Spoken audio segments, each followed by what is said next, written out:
We are live on everything. We are live. We are live. Hit that comment section for me there, Josh. All right, everybody. Harmon's already on. Mm-hmm. A lot of YouTube guys, though. There we go. A lot of YouTube guys. So, what's going on, everyone? Yeah, what's up, everyone? So we got to figure it out because it's a little different with the things. Anyway, guys, I want to welcome you to the show at Fish, North Georgia. We'd like to thank all of you who are going to end up tuning in from Facebook and the Facebook group page. That's something a little different tonight. On tonight's episode, we are broadcasting live to those pages as well as our YouTube page. And we thank you for tuning in. Doesn't matter which one that you're coming on. Make sure you leave some comments and everything for us to converse with you tonight. But we do appreciate it. Now, if you're not subscribed to our YouTube channel after this, if you're watching on Facebook, go to YouTube and subscribe there. Click the bell to be notified of any future episodes and content. If you're watching this on Facebook or the Facebook group page, you can go back to YouTube after it's over to watch it in its entirety at another point. So that's a pretty cool thing. And again, we appreciate all of you who are taking the time to tune in. Now, let's get the business out of the way. Tonight's episode is brought to you by State Farm and the Cassidy Agency. Guys, if your wife really knew how much money you have spent on your boat, your electronics, and your rod and reels, she would insist that you protect it with an insurance policy that protects it not only from theft and damage from others, but if you are like me, it will protect you from yourself. Seriously, give our friends Chase Apley a call at our nice new sign, 678-779-7269, and let him give you a quote on protecting all of your stuff. And let's be serious. That's thousands and thousands of dollars on these bass boats, just in electronics alone. So definitely want to protect your investment. But Chase is our friend here at Fish North Georgia. He will hook you up. Tell him Fish North Georgia sent you. And again, the number is 678-779-7269. So now we got, unlike Mason, I got me a good number up here. So you got sign you can read. I got some signage right here. So again, guys, welcome tonight. My star-studded panel for tonight's episode. We'll start from my left. Joseph Castleberry, how you doing? Pretty good. He is becoming a friend here at Fish North Georgia. From Dahlonega. Yep. From Dahlonega, and kind of new to Lanier and bass fishing and stuff like that. So you're here like us to learn. That's it. And that's what we're going to be doing tonight. So he's going to be helping us ask questions. And across from me is the one and only Blake. He wished he still had his mullet Buchanan. What's going on, y'all? And how you doing, man? I'm doing great. How was the fishing? You was on Lanier yesterday. It was good. Finally ran into some fish. Took me a little while to find them, but I found some. You found some? Okay. All right. Well, good. So there will be a video dropping on that. We did that's right. The guide video this episode. That's right. So Blake is now going to join us on the guide and help us do some fishing reports for you guys out there. That again, that'll be on our YouTube page as well. And now the star of the show. The man himself. The man himself. The legend. The legend. The skeeter boat driving. The skeeter boat driving legend. Graduated with me in 1990 back at South Forsyth. Anything else? You got any other accolades? Oh, I got a ton. Gambler tournament winner. We can start naming. We can name drop some stuff. Every Friday night about takes my money.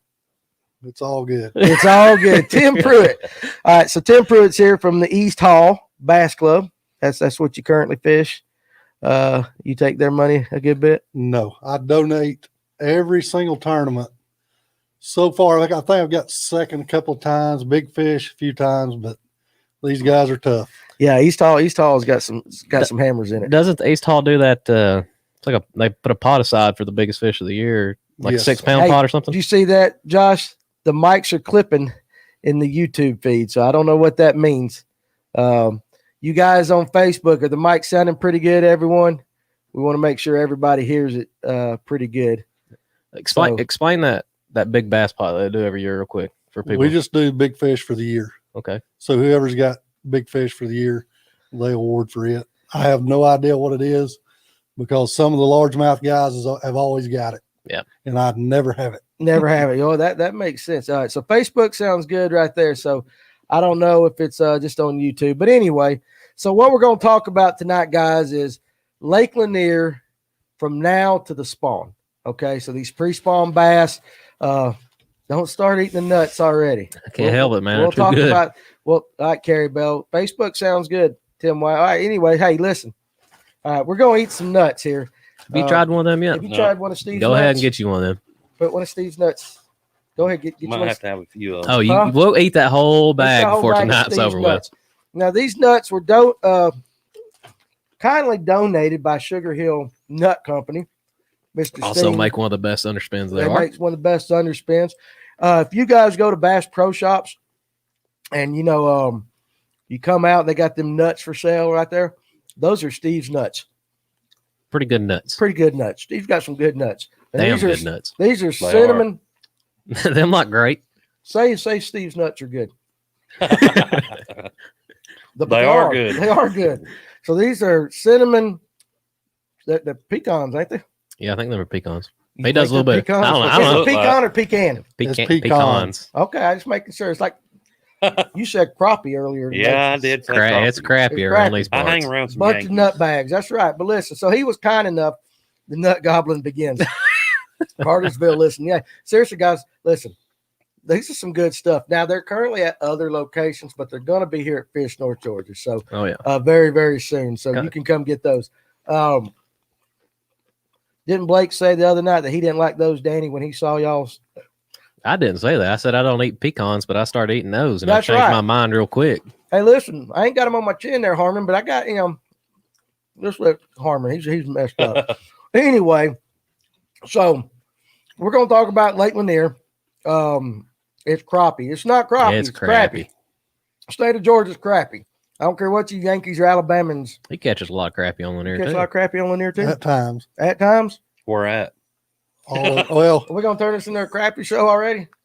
I've still not figured out the crappie bite. We do have heat in here. It was We do tough have heat in here, Sunday. Jeremiah. Only way I can get them slow rolling them in a live minute. And rolling it. Slow rolling a live minute. Hmm. It ain't too live if you slow rolling it. Huh? I'm just going anyway. So let's get into this episode. Now, Blake, I'm gonna let you start off I'm gonna let you have the reins tonight to start off the show on Lanier. Since I know Tim pretty good. well, I know Tim good. I ain't seen him in 20-something years, but I saw him the other day. But since you do, I'm gonna let you get the show going. Let's talk about what the largemouth and the spots. We can break them both down because we fished Saturday out of Mary Alice. I'll go ahead because all the people are gonna make comments that know us. We got stomped because I did not listen to someone's suggestions and advice, and a couple of other big guys told me the same thing. We went one way looking for largemouth, and the water wasn't stained, and we didn't get any of the bites. So I'm not going to be able to ask questions other than what I need to do. So I'm going to let you start off tonight and asking the questions. Well, I got out on the lake yesterday. Perfect conditions. You don't get it a lot in the wintertime. Clear skies is kind of warm, but the damn wind decided to show up. And that kind of ruined my whole day for ditch fishing and getting on my deeper points and everything like that. I scrapped all that, went and found muddy water, and finally found some muddy water, found a little bit of warmer water, found some big chunk rock, used the live scope, and I was looking at the big chunk rock, throwing a jig and watching them eat it. But a lot of people's catching them cranking right now. I cranked. I couldn't ever catch one on crankbait yesterday. All right. Well, Sure. let's approach it to the master right here. What would you be doing, Tim Pruitt? I think the crankbait bite's sporadic. Can be. It can be. It's early morning, late evening is better for the crankbait. So do you think The way I feel. you think it's a timing thing? I think everything on Lake Lanier is a timing thing. That's true, especially when the brush. I got wore out Saturday with a crankbait. Catching them or not catching them? Ricky Grizzle was catching them on crankbait, and I wasn't catching nothing. Was y'all hitting chunk rock points? What was y'all fishing? Points, road beds. Alan Pruitt said, "Hey, Tim Pruitt. Hey, Alan, how you doing? Hey, did you know that Alan and I now? All right, let's get this squared away. You and Alan look a lot alike. We are short and fat. No, I didn't say fat That's or the way- short. I just said you look a lot alike. Short and fat. That's all right. I'll say it. The But wind can be your friend on there, but when it's gassing like it was yesterday and you don't have a spot lock, tuck your tail and run, boys, because I ain't getting blown over the lake. I'm gonna go find something out of the wind. If I have a spot lock, I'd sit there and fight it. It's still rough with spotlight. Yeah. But I ain't got a spot lock. I'm gonna go find something out of the wind. hey, Josh, what is it when somebody comes in and says Facebook user in the comment? You got to click a link. So if you go down there and click a link, it's StreamYard.com at Facebook, /Facebook. If you click that, when you comment on this side, we can see your name or your screen name or whatever you want to hide behind, whatever it is like that. Okay, so we tried to go crank. Let's take the crankbait bite right now. That's pretty good for largemouth if you're in the stained water. Mhm. Correct? Is that what you Yes. would say? All right. What makes the stain, turn the fish on? What is it about the stain? Well, I think the water heats up a little quicker, right? and a lot of the crankbait bite is a reaction strike. Mhm. Okay. So a lot of times these fish are moving up shallow.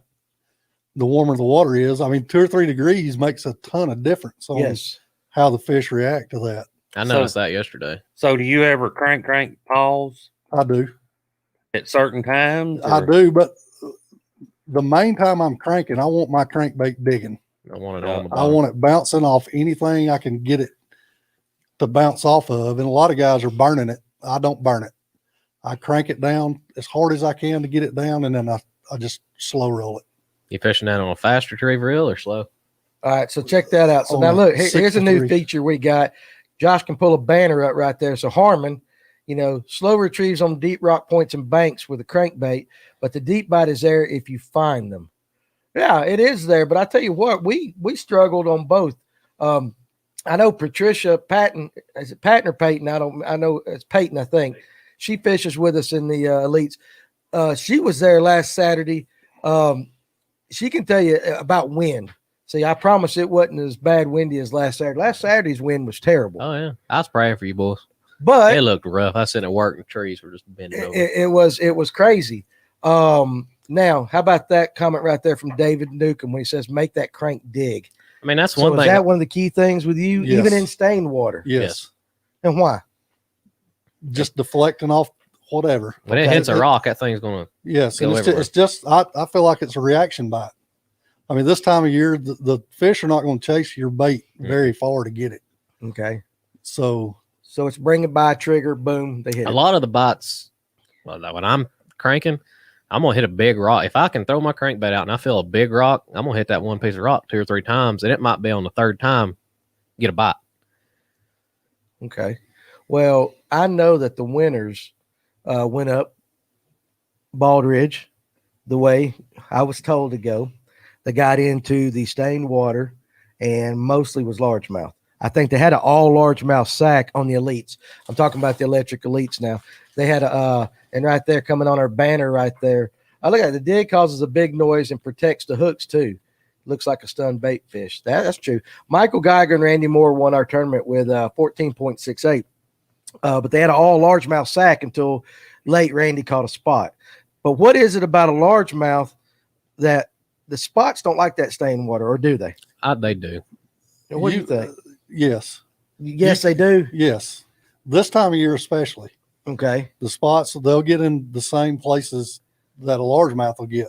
And they'll get shallow. They will get Mhm. shallow. I think it just depends what you run across, really. What's up, Mac? What's the what is it about some of the fish being in a lot of fish will call it shallow? Mhm. Again, I would say 10 foot or less, but some of the guys are pulling them out of 50 foot of water. Water temperature. I think that's a big thing to deal Well, with. why is some spots up shallow with the largemouth and some down low? What is it? I about cannot that? answer that. It might be where the bait's doing. Some of these fish, I think they live close to that main creek channel, Right? and I think they just filter back with the bait. Gotcha. Some of the ones that's on some of this offshore stuff are pulling up in these ditches. So some of those that are, in that creek channel, they'll be fishing Ball Ridge Creek that stays in that creek channel year round. Oh, I got what you're saying. Okay, just that's their habitat. That's That where is their they're- habitat. Better largemouth habitat back in there behind the marina, says Paul. And that's well, look at Paul right there. That's a great picture of Paul. Chris Gayton. Now, listen, on cold front, spots will move out to more stable water. We're making Josh work right there, ain't he? He's having to work with that cursor like crazy. This was fun, making Josh actually produce instead of sitting back there laughing at us like that. If you're in a warming pattern, the fish will move to shallow rock. Yeah.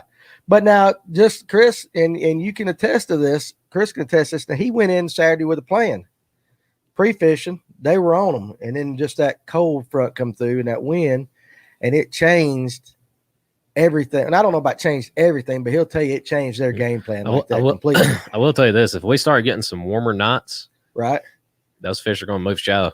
They're going to start heading back. Moon phases and warming trends, you can get on a really good crankbait bite in that stained water. The stained water is going to heat up warmer. It's like it kind of triggers. It's like a buck getting triggered for the rut, you know. Right. Gets cold front, he's going to start sniffing around. I feel like with these female largemouth, and I guess some of the spots too, when you get a couple nights of that warmness and you get some clear skies and it's heating that dirty water up, right, I feel like it kind of triggers them. Well, maybe the weather's going to be good. Maybe I need to start looking for a bed. Right. And they'll move up. But I also feel like the crawfish are up there right now. They're really focusing on the crawfish. And that's when you start throwing, you know, your black and red crankbaits. Okay, so that was one of the key colors that a lot of people had told me was if you're reddish side and stuff like that. If you're going to go shallow this time of year, black and red crankbait. Now, see, Jeremiah just put dirty water holds heat longer. Now, you said that too earlier when you said that dirty water is just warmer. It's a few degrees warmer. Yes, hold stuff like that. So, what about you? You got a question coming up right now? I mean, you're just like us. I mean, do you got 2 crankbaits tied on at all times when you're cranking, or I use basically one crankbait year round. So a certain depth. Yes. I'll just tell you, I use a 5XD. Yep. 90% of the time I'm using a 5XD. But, you know, as far as wind, I do prefer wind. Yeah. If I'm throwing a crankbait, definitely prefer wind. Okay. Yeah. Why is that? You just think because the bait fish are getting moved up? Or Well, something? that and the spots, they're not seeing your bait as good either. Right. So if you can break anything up to where they cannot see, because Lake Lanier, you know, is hammered. Mm-hmm. Oh, They've seen every bait. Yep. So if they cannot tell what this is, what I feel they're more prone to hit it. Okay. That makes good sense. Yeah. I know that I was told to go. I did throw a rock crawler. I didn't get any luck with a rock crawler. But again, the water where we went, the creek that we chose incorrectly, was not stained. And so, well, what's he laughing about back there? Huh? We got some laughing from the studio audience back there. We doing something wrong? Maybe you want some nuts. You want some of your nuts, Steve? Y'all hungry back there? You got plenty. You got a whole truck full out there. Yeah. So Matt talks about light reflection. The Rapala DT6 and Demon Red is in everybody's tackle box for a reason. Ever since it won the Classic in the pre-spawn, Rapala has been selling them like crazy. Yeah. Now, I will tell you this. Right now, you would be using a DT6, stuff like that, because you want on that deeper, or you want it to be down deeper, hitting the rock and everything. But when that water gets to about 55, pull out them square bills. Same color, black and red, or you can do a yellow and a chartreuse, but you want to be really banking or hitting the right at the water's edge. Really. Now, you a big square bill guy? No. Yeah, I didn't think Just so. my hats. Just your hats. That's right. There you go. Well, what is it then about a square bill that you think is necessary when that water hits that? Well, that magic temperature you're talking about. I'm typically a little closer to the bank. I mean, I'm not 10 foot off the bank, and what I'm doing, I'm paralleling that bank, and I'm just looking for them pre-spawn largemouth, pre-spawn spots. Right. And I'm not even throwing that thing in 10 foot of water. I mean, I'm 5 foot or less, and I'm hitting cover, like lay downs. I'm bouncing off boat steps. Right. Any kind of cover that those fish might be pulled on, waiting to spawn on. Right. That's what I'm hitting. And I'm gonna bounce that thing off everything. I feel like a square bill deflects a lot better in brush. How about you answer that for old Mac? What's the difference between a square bill? Oh, my teeth are whistling. And a round bill. Round bill goes deeper. Correct. Yeah, round. Well, explain that to Mac. What you're doing? What's the difference? If you're throwing a square bill, you're targeting this. If you're throwing a round bill, you're targeting what? Answer that there. I'm talking to you, Blake. Or are you just guessing? I mean, me thinking in my head when I'm throwing a round bill, you know, I'm trying to fish a little deeper. When I'm picking up a square bill, I'm throwing it shallow, bouncing off it cover. affects the wobble too. But so. the difference is that the square bill is not going to go as deep. So you're talking about what, 2 to 4 foot?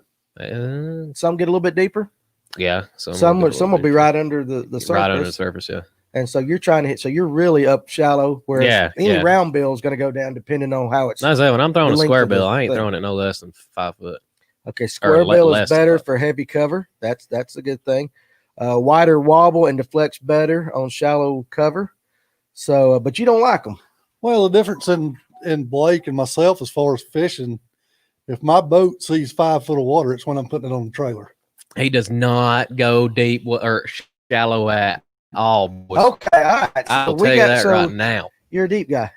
I wouldn't say deep. I mean, what's considered shallow to you? The shallowest you're 10 going to normally foot. fish.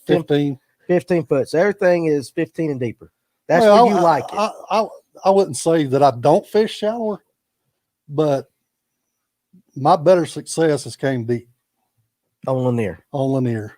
Anywhere from 15 to 30 foot. That's the magic. That's the magic area for you. Yes. So do you ever crank that? All the time. All the time. So I can imagine you ain't got to tell me what you're throwing, but you're getting something that's down there. I'm getting something, even in dead middle of the summer, I'm getting something down to hit the brush. Okay. That's interesting because now what about jigs? No. As far as you're talking about you cranking all the time in the brush. Are you still doing what the standard everybody else does? You'll come up to a brush pile. He'll wear your ass out with a jig. Okay. Well, I'm just saying. Is that simple? Is that simple? Okay. Well, there's Dana. I agree. Deep is the best, but I'm interested in you cranking deep too. So, I mean, what's your favorite? You like the crank or you like the jig deep? Or you let the fish tell you what to do? Exactly. Well, it don't matter in the middle of the summer months, and most of these guys will tell you the same thing. It don't matter. I may hit 40 brush piles in a tournament, 50, whatever. The very first thing I'm doing is throwing something moving over this stuff. Brush. Gotcha. Okay. Then, I'll throw my slow moving stuff, but. So you're hitting it. That's your formula. Moving over, trying to get a reaction bite, then going back and seeing if the fish. There's a face. It's the same way when I fish shallow. It's no different if I'm fishing shallow. There's that comment right there. It says, on Lanier, if you have your boat in shallow water, you're bed fishing. Keep it 20 to 60 feet and you'll change your game. I've won a lot of tournaments shallow. Tim Pruitt can say that from this summer. I wasn't getting under 10 foot. I've been having better luck deep lately. I pulled off, started fishing deeper. You can cast fish shallow. It's helped me. But then the crappie come into play because they're 15 to 30 foot right now. Right. Okay. Y'all think I don't think spots would feed on crappie, but you think the largemouth stuff feed on them? Plenty of spots out of crappie. But do you think they're feeding on them? Like the smaller ones I'm sure it's possible. I know farm ponds they'll feed on them, but this is something I've always don't look at me. I don't know. I mean, I think the crappie are small enough, the largemouth's going to feed on them. Yeah. They feed on brim. They'll eat anything. All right. Well, let's talk about right now because we're going. Let's talk about right now to say, when do bass normally start spawning water temp wise on Lanier? That's 60 to 63. Yeah, 64 degrees right in there. Okay. I have seen fish in 59 degree water, but it was dirty, and you could just see their backs, but they were upper and locked on. Well, all right. So how about this? So right now the water temperatures that we saw were upper 40s. I seen 48 yesterday. Yeah, that's the highest. Right. So it was upper. How 40s. far north did you go? Below the bridge. We're talking about what bridge was that? 136. I think. Toto Creek is what we were talking about upstairs. Yeah, I didn't go above the bridge. It seems like it's colder up there than it is down south. Well, we was in Baldridge, down by on the Habersham side of Mary Alice, and it was what, Josh, 49? 48, 49 right there. Yeah, so 48 degrees. So that's what you saw yesterday. So right now the water temperature is 48. We're talking about bass spawning on Lanier, lower to mid 60s. So we got 20 degrees to play with, and we're just now getting, at the end of January. So we're going to stay cold for a while. Yeah. So for the next month, let's say it stays, we don't get no warming weather, we're going to stay here for the next month. And let's break Lanier down into two lakes. So let's break it down 369 and lower. We'll just say the south end, and everything above 369 area is north end. All right. So let's just say right now you're going to the south end of Lake Lanier. Still same thing. You're going to go to your brush piles and crank it looking for that reaction, or you're going to slow it down a little bit? I'll slow it down. Okay. we'll still throw crankbaits. My thing on Lanier is if I can get 3 days of stable weather, Right. no matter how cold it is, you can pattern these fish a lot easier than if the weather's warm one day, cold, warm, cold. Right. If you can get 3 days of the same weather, I've always found it that you can find some kind of bite. Yeah. Right. Okay. No matter what. So as long No as matter what. The thing about these spots right now, I can tell you right now, they're getting ready for the pre-spawn. They're already feeding up. yeah. Even in 40-degree water, that's their mentality is this. You're going to get some days in February where a ton of fish are going to move up. Okay. And that's where the cranking guys can get out and catch them right now. Well, The shallow guys. now so we know that when we say Lanier, primarily everybody's thinking spots. So are the largemouth still doing the same thing right now? They've got spawning on their mind as well. Everything's, They're still feeding up. but they act a little bit different than the spots. I think the largemouth on Lake Lanier right now are focused on hunting when these green lights are going to come on. Right. Yeah. Just waiting for all the bait to be drawn to them. Well, Tim, be quiet. well, Be I can tell quiet. you now, the green lights on Lake Lanier is no secret. Yeah. yeah, it's right. not. Absolutely. It's not. I don't fish them. A lot of guys have had a ton of success. Blake, when it gets July, August, Tim, shut up. No, let's go. Be quiet. when At it gets nighttime. when it gets July and August, Right. most of the nighttime spot fishing is done. Tim You're will go. catching them. Tim will go rush brush, and then it gets dark, and he's just sitting there with his. So Finger to find. these pond fishermen are kicking my tail Because they're hitting them green Why you lights. call me a pond fisherman? because that's what you are. That's I what still you run do. around. I go hit some brush piles before dark. But you might are a catch a pond spot. fisherman. I mean, that's what you Listen, listen.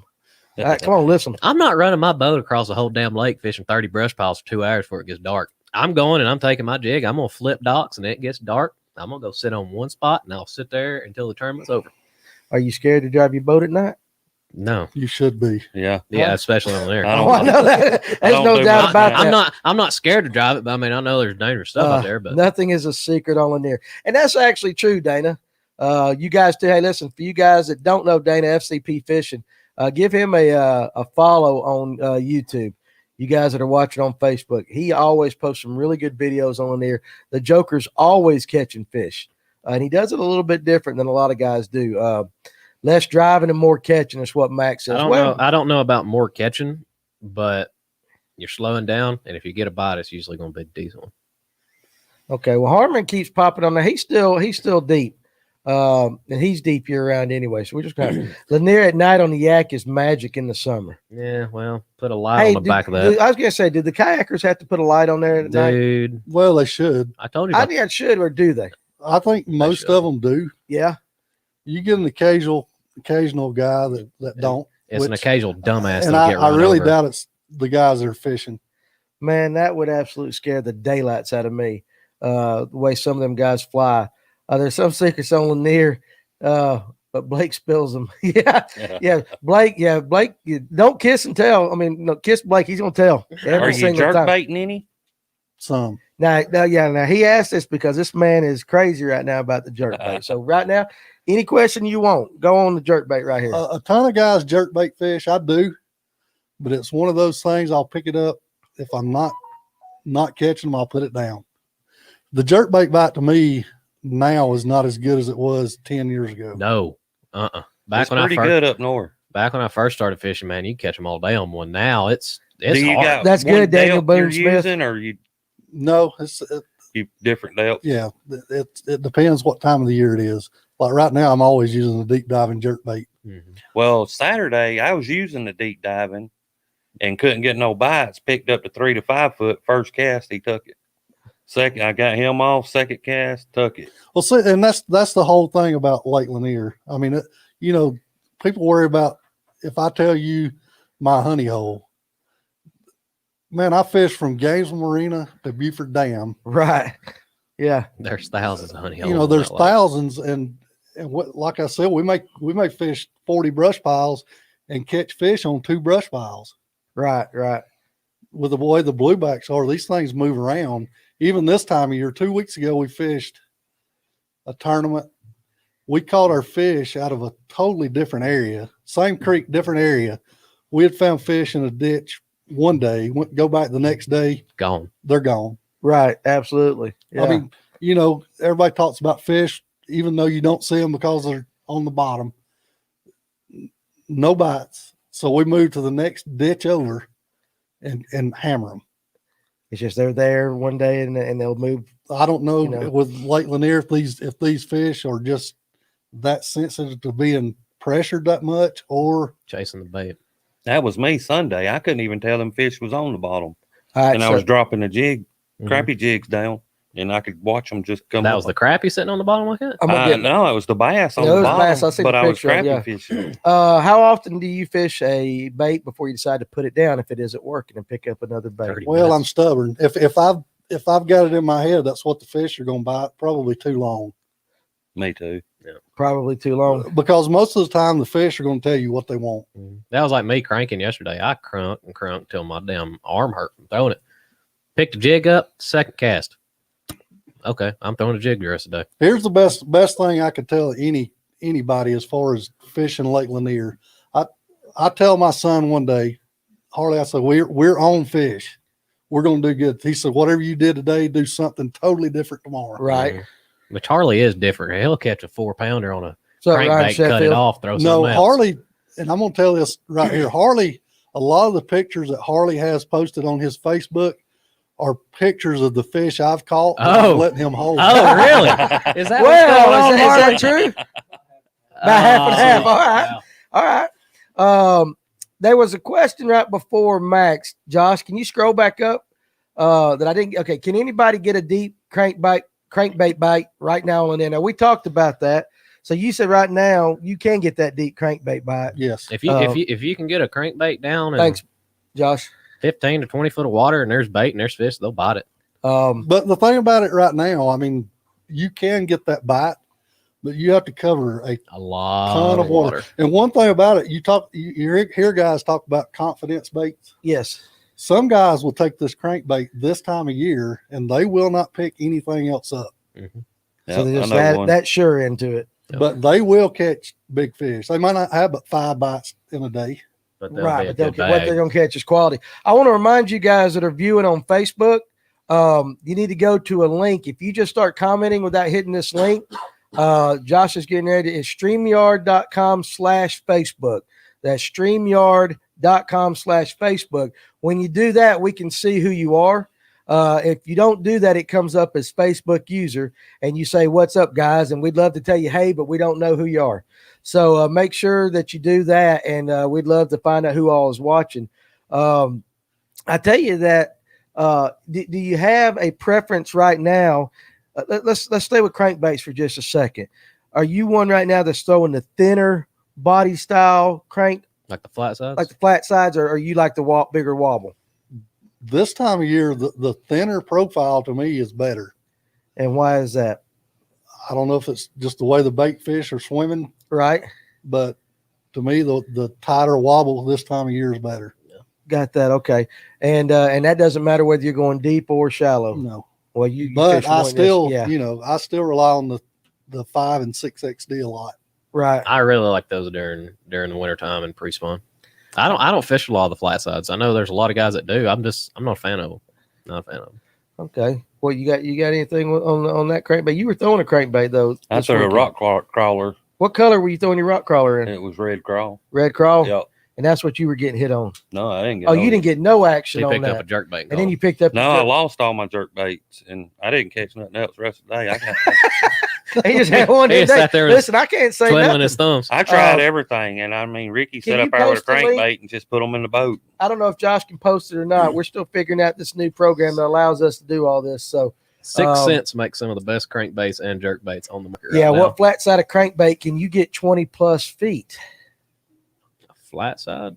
A Spro. Now some of the new Spros kind of are Flat. tighter. A flat side? Yeah. Yeah. Works for Spros. Are there any crankbaits go that deep? Well, she's partnered with them. She know anything? 80, 90?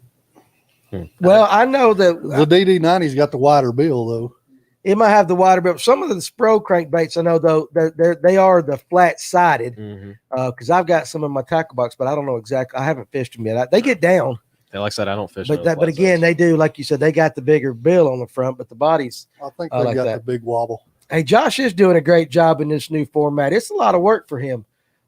He's got more things to mess with now than he knows. But it's fun. If I lost all my jerk baits, I'll need a loan. That's Hey, there's no doubt about that, Mason. Hey, is your wife watching? Yeah. Yeah. I lost $50 worth of crankbaits in 2 casts one time, or not crankbaits, but jerk baits in 2 casts. In 2 casts. 2 casts. What was wrong with you? Well, I lost the first and got a little pissed off. Threw the next and hung it up again. Broke it off. Told my buddies load it up. We're heading to the house, and we did. Good grief. I should have checked my knot Quitter. out of that first one. The Spro go to 25 feet and they're flat sided, but they have a wide bill and a wide wobble. Okay, so you're still not getting that tight, Right. kind of like what you're saying. Like More of the tight is coming out of the shad wrap style. That's Right. what I was just thinking. Rapalas. Well, what about like You your fish the shad route? I do later in the year, not right now. spring. Well, what about if you're trying to get down that far and you want the tight wobble? What's wrong with a rattle trap? Some people fish a rattle Yeah, trap. there's people that still fish the I rattle actually trap. What had did you one go on. for? I don't fish the rattle trap mainly because I cannot keep it from hanging up. Yeah, that's for me too. I want to know you. Yeah, I don't you, fish. You, You know me. I don't fish a rattle trap unless I'm on a grass lake and I'm ripping it through grass on like a big flat. I will not pick a rattle but you trap up could these get it mountain lakes. down 20. You could get it down to the depths that we're talking about though fairly easily. Yeah, but me rattle trap fishing is fishing a grass flat, getting it hung up in the grass, ripping it out of the Josh grass. is the glue that holds that ship together. Amen to that, buddy. You know it does. So, does Fish North Georgia have an actual retail store? Yes, The answer we is do. yes.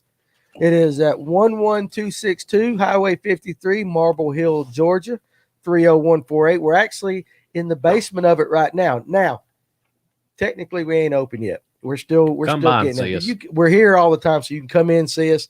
If the 2 trucks are out there, or if 1 truck's out there, a little Ranger's out there, or the gray Toyota, we're here. You come on in and just walk in. If you don't see anybody, we're either downstairs or in the bathroom. So that's the only other places we would be. But yeah, and we're shooting for it to be officially opened and built out. We're hoping for the end of February. No, we're working, guys. We're working. Me and Josh worked a lot today. Danny sat on the computer and did emails. Me and Josh busted it for a little Well, while. that's because if I'm not doing the emails, nobody's. Oh, here we go. Somebody's got to Here we do. go. I thought you was gonna fish today too. He I was going going to, but I woke up and it was raining, and I was like, "Hell, that." They ain't supposed to stop you. Yeah, I do stops live there. me. Ask my wife there. She always fusses that I'm here too much like that. Nathan he likes the Kitech better than the crank. So throwing the swim bait, I guess, down there getting that. What do you think about that I comment? throw the Kitech a lot, but Think if we I'm all bouncing off rocks, I like You like the crankbait. Yeah, I mean that's Are you doing red colors? Thank you, crankbaits? Michael Temples. some. Appreciate you, buddy. You ain't throwing no bait fish. I tell you up what, shallow in the yeah, dirt. I'll be here this Saturday from about 9 to 4. So if you want to come to the store this Saturday, 9 to 4, we'll be there. What I've been reading and seeing is like red colors are later towards spawn and stuff, right? No, I mean that's right now. You're building up to it. So the crawfish normally come out 55. That's when they I don't know. I'm fishing for the jig bite. I fish it year round. So as far as saying when all these molt and that kind of stuff, right. I'm not sure of that. Hey, Tony, I appreciate you actually letting us know that. Remind me, Blake, did not see an address on the website. That's and that's because the website's our online store. So we really need to add that. That's just something we ain't thought about doing. So Need to do a banner or something like that with the address. we might need to. There you go. But Tony, thank you for pointing that out. Hey, listen, we're learning, buddy. there's a lot of stuff we got to learn around here that we're trying to do. We're about 40 minutes in. So let's go ahead and do our question of the week. All right. And the question of the week this week is sponsored by Sugar Hill Baits, Sugar Hill Bait Company. And Steve Pinkston, he's the owner of that. He is a local angler. He fishes the BFLs and stuff like that. He is also the owner of Sugar Hill. Am I saying this right? Nut Company? That is correct. So any of you that are out there, you're hungry, get some of Steve's nuts. They are Great nuts. Steve's got great nuts. And They look rusty. they do look rusty. They're a little rusty. They're a little but they rusty. taste Them are good. They actually taste- really, really good. Dang right. Them were Come some on. good nuts. I just want this to say this so we can save just in a snip. Say Steve's nuts are great. Steve, Come on, man. I ain't gonna do it. I just said that was really, really good. But you didn't say Steve's nuts, so Steve's nuts are really, really good. Every time I look over there, he's got one in they're his hand. small. That's They're what's really like a small, house. but they're really, really tasty. There's a couple big They ones in there. flat too. They flat. Steve's got flat nuts. They're pecans, man. So anyway, the Sugar Hill Baits question of the week. Let me get Steve's nuts out of my mouth. Let me swallow them. I'm about to choke on his nut. You don't find the humor in that, do you? I love it. Tim don't laugh much unless we're playing cards. So if he's smiling, he's laughing. If he's That's the way he got a smile- poker face yeah. all the time. Yeah, You want one of his nuts? No, he's got a dip in. You got to dip him. yeah, You ain't never can't eat with a dip him. yeah, I can, but not nuts. Not nuts. They go everywhere. Okay. Get to the These question of the nuts, week. That's right. He has listen, Harmon. It might be a good watching night. We're gonna save the ham sandwich story for the Adult Swim. We're gonna start doing an Adult Swim here at Fish North Georgia on Friday evenings. I'm on Apparently. about 11 o'clock. And at that point, we'll have Steve on to talk about the legendary ham sandwich. But anyway, I do have a story about Blake, this black guy. No. No. wait a second. I What? told Danny this. Danny knows this already. What? About where I used to work and everything when I was young, working in Atlanta. I told you and Josh this upstairs like last week. Well, I never really listened. Well, to we you, can't so- tell that on the podcast. Can't tell on the podcast. We can't tell that on the Is podcast. that on Adult Swim? Yeah, that's on the Adult Swim. You got a rated X. Yeah, rated X. We talked about this. You and a guy? No, Yes, hell it no. was. Oh, shut up. That went in everybody's eardrums. We started talking about Steve's nuts, and this show went south. Look, bad. it was Blake, We can't talk about this on podcast. We can't. a guy in a hotel room. Oh my God. That's enough. So full of That's a shit. rabbit hole. He's full of shit now. That ain't the story either. Listen, hold on a second. I Hold on a didn't say second. the whole story. Hold on a second. There's What a I'm gonna get to the question of the week, but my question of the week just changed. No. The question of the week is, No. what are you doing in a hotel room? I ain't doing shit in the With a guy. hotel room. He was walking by it. You don't even know the story. You told me the story. And you've damn Like You're- Chickamauga, you remember? yeah. What? Chickamauga. I thought what story? Oh, you so talking there's about? there's several of these stories Uh-oh. out there. Blake, When we went up there and it rained. hell, it I don't rained. remember Listen, that. Listen, I don't even know what these. Y'all got your own. Well, episodes. We're okay, gonna have go to ahead talk with the about this show. now because I don't even know. No, what the you're hell not you're going to talking talk about. about. I don't know what he's talking about now. I don't thought he was either, talking about when I used to evidently, work in didn't Atlanta. I didn't bet you good enough before I made you my co-host. It was when you worked in Atlanta. But Your you told daddy's me the back story over when there. we were at Chick. Oh yeah. Oh, now you remember. Yeah. I thought you said no. Are we good now? Can I finish with Steve's nuts? I've been and the question of the week. Finish the question of the Come on, week. boy. I don't even remember the question of the week now. All right. So anyway, sorry about that, guys. $20 is $20. Man, hey, look, man fell on hard times. He's got to do jerk bait, Gary Bell. So who said the $20 is $20? Oh my goodness. shit! Was Blake, what did James say? Nathan Doug. Nathan, I think Nathan actually fishes this or East Hall. So He I'm- made good jerk bait, Gary Bell. I'm gonna hook Oh him my up. goodness. I about spent nuts all over the place. I got a mouthful of pecans there that Gary, do you even fish? Well, listen, he don't mind as long as he makes good comments like that, he ain't got to. What about the time? I got a story about Gunnersville too. On my very first boat. We might need to vet you a little bit more though. No, the Gunnersville, that ain't nothing bad. It is a dumbass moment. Is what it was. Well, that Did you don't ever go up shock and me. fish the power plants? And chick, No, in Gunnersville. I've only You know been where to the Gunnersville new like a towers handful are of up there in Stevenson? times. I've only been Y'all up just down there a have few your own times. show. I'll wait on question of the week. Y'all keep That's a going. good graph. He asked a We was question. talking about Yeah. rattle trap. Then we'll and just sit back and Yeah. reminisce about high school. Y'all just have your own Come show. on, finish your I mean, question. seriously. Come on. Go ahead. No, Are you no. done now, Blake? I've been waiting for the His question of mullets the week. grow back. His mullet's coming. Do you remember the mullet I had in high school? That was, I had a mullet. You had a mullet in high school too, didn't you? No, I had a bowl cut. That's right. That's right. I had the shit. mullet. Jerk bait money. That's right. Did Clint go to school with y'all? Clint, who? Uh, we ain't never gonna get the question of the week. We'll get to it. my dispatcher. We talked about Clint, who? I forget his last name. Well, that don't help me none. Yeah. I mean, Clint who? I I know a Clint Warren. I like that comment. What's that? The things Play a man will baseball do together for and Vision stuff. 110. I played baseball with Clint Charles. Yeah. Yeah. He went to school. He was a little bit younger than me. So like that. What now? Somebody put the things a man will do for Vision 110. That's right. Listen, hey, that costs a lot of money. He told you Yeah. he lost $50 worth of 2 casts. And that's what they were. So and so that was that what happened that night? You lost $50 worth? Oh, and 2 casts. Question of the week: was there banjos in the hotel? If Blake was involved, there was. You get Dad and Tim snoring in a hotel, you can't even go in. Damn walls are getting sucked in. Oh, throw that story. Okay, let's get the question of the Yeah, week. get the question of the week. Let me hold on a second. I gotta remember it. Do you not have it wrote down? No. Oh my god. Oh, I got it right here on the computer. Oh, get to it. What's that? I got both my computers done went to sleep now. We're talking about all this stuff. What's my password? Anyway, everybody knows. Here we go. Right here. All right, here's the Sugar Hill Baits question of the week. All right. I don't know why we're asking this, but I do know why we're asking this. But here we go. Who currently owns? Oh, I'm gonna tell you what they're getting. Let me tell you what we're getting. So whoever wins this is going to get 4 of these. There's 4 packs. 2 of the Sweet Thing 3/16-ounce 4-alt Sugar Hill Bait Company shaky heads. Very nice design. Actually, very good stuff. And one of the best underspins. Honestly, this is not The line that best. we have thrown. Best It might be underspins. the best that we've thrown. I do. There's no wobble. No. Take my money. You It know what will. was funny? What's that? I seen him down there at the seminar. I told him we need a whole box of those brought to the store. What did he do today? Brought a whole box. He did. Yeah, he's the man. I've been trying to get them for 2 months. Oh well, never mind. I thought it might I'm have been me just talking kidding. to I'm him. All right, so 2 of these underspins in the pearl white. All right, these are half-ounce underspins. So whoever answers this question, I will get your address and I will send them to you. So here's the question: who currently owns the spotted bass record on Clark's Hill, and how much did that spot weigh?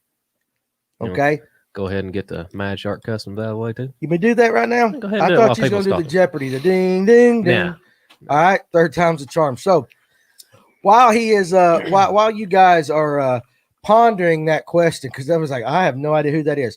I want to tell you a little bit about Mad Shark Charters. All right, these guys, Captain David Hust and Adam Hust, are out of Brunswick.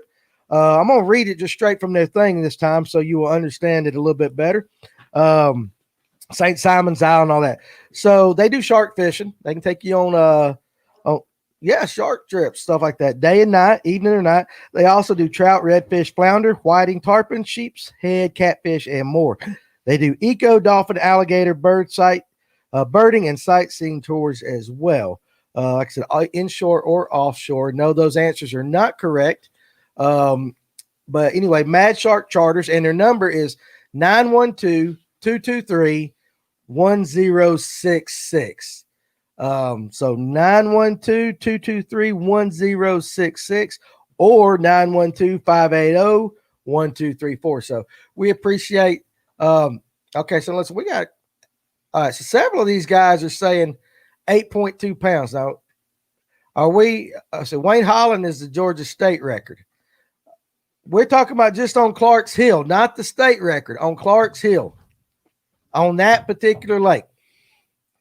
And if the answer is wrong, the guy that gave me the question is wrong. So, hey, y'all notice I got my glasses fixed for all you guys out there. I seen that I got my earlier. glasses fixed. My wife went and did while I was out. There we go. Daniel Boone Smith. Daniel Boone Smith right there. Steve Pinkston, 4.5 pounds. And see, Drew Coker. So you just barely, according to my thing right here, Daniel Boone Smith is the actual winner. He's got a shit-eating grin the size of Mississippi. Steve Pinkston is the actual owner of the Sugar Hill Bait Company. And it is Steve's nuts that we are talking about all night. So I'm glad you guys got that ready. We will send you some of his baits. And if there's any of Steve's nuts left over, I might throw them in a bag. I don't think there's going to be any nuts left over. These things you are ain't giving them fantastic. away. So again, Steve Pinkston, who was that won? Who won again? Daniel Boone. Daniel Boone Smith. If you could be so kind as on after this show is over, we don't want you leaving right now, but after this show's over, if you will go to Fish North Georgia on Facebook and message us your address, I will get you those baits out there Good. But again, so appreciate everybody trying. Wayne Holland 8.2. I guess that is a state record. A lot of people were throwing that out there. Really only 4.5. They must not have big spots on Clark's Hill. No, they don't. No, Mason, Danny ain't giving food away. No, sir. I'm not. The record spot come out of Burton. Okay. Well, there you go. I'm not giving food away. So what was we talking about before we did that? Can I do it? I got a question for Tim. Well, ask him a question. Go around. It's your show. No, seriously. What's mine is mine, and what's mine is yours. You know, something like that. What are that saying this? Damn, I must be getting old because you started talking. That question just slipped my mind. Oh, come on. Oh, no. I remember. I know you're a deeper brush pile guy. Are you fishing those deeper brush piles right now? Or you just hold that till the summertime? I'm fishing everything right now. Okay. I didn't know. I always wondered. You got a follow-up question with that, or you're just going to turn around and leave it hanging? No, I mean, like I said, I know, especially during the summertime, Tim Pruitt don't go shallow. He's sitting out in the middle of the lake, basically.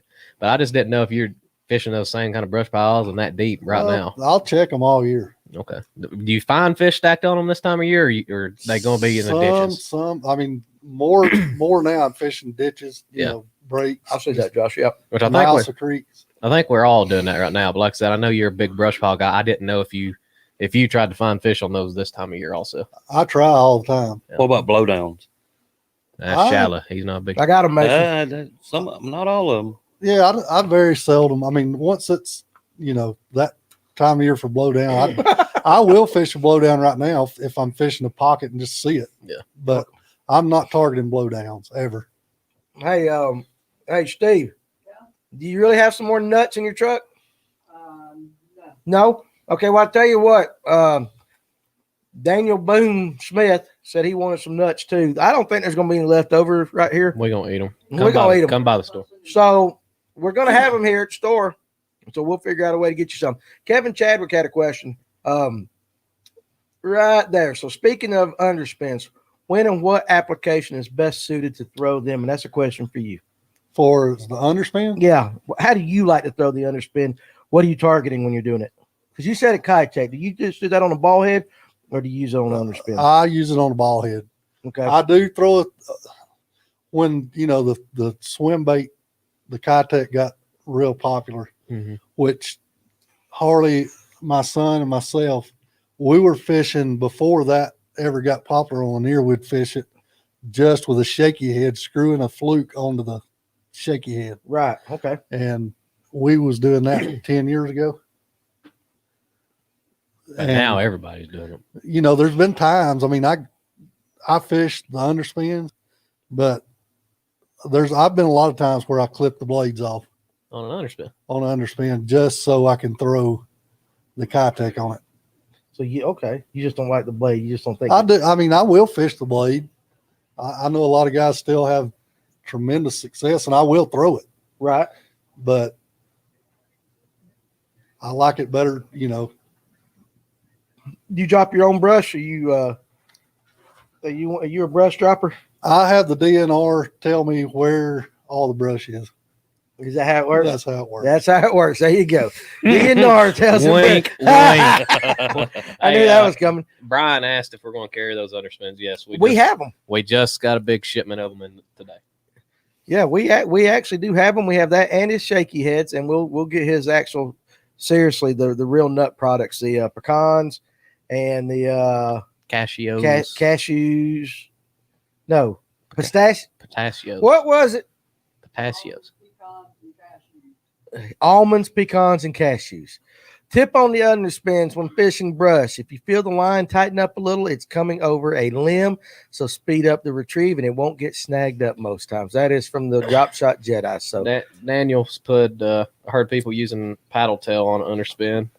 Can't read because Josh turned upside down to fish the trenches. He put it over there in the picture right there. Yeah.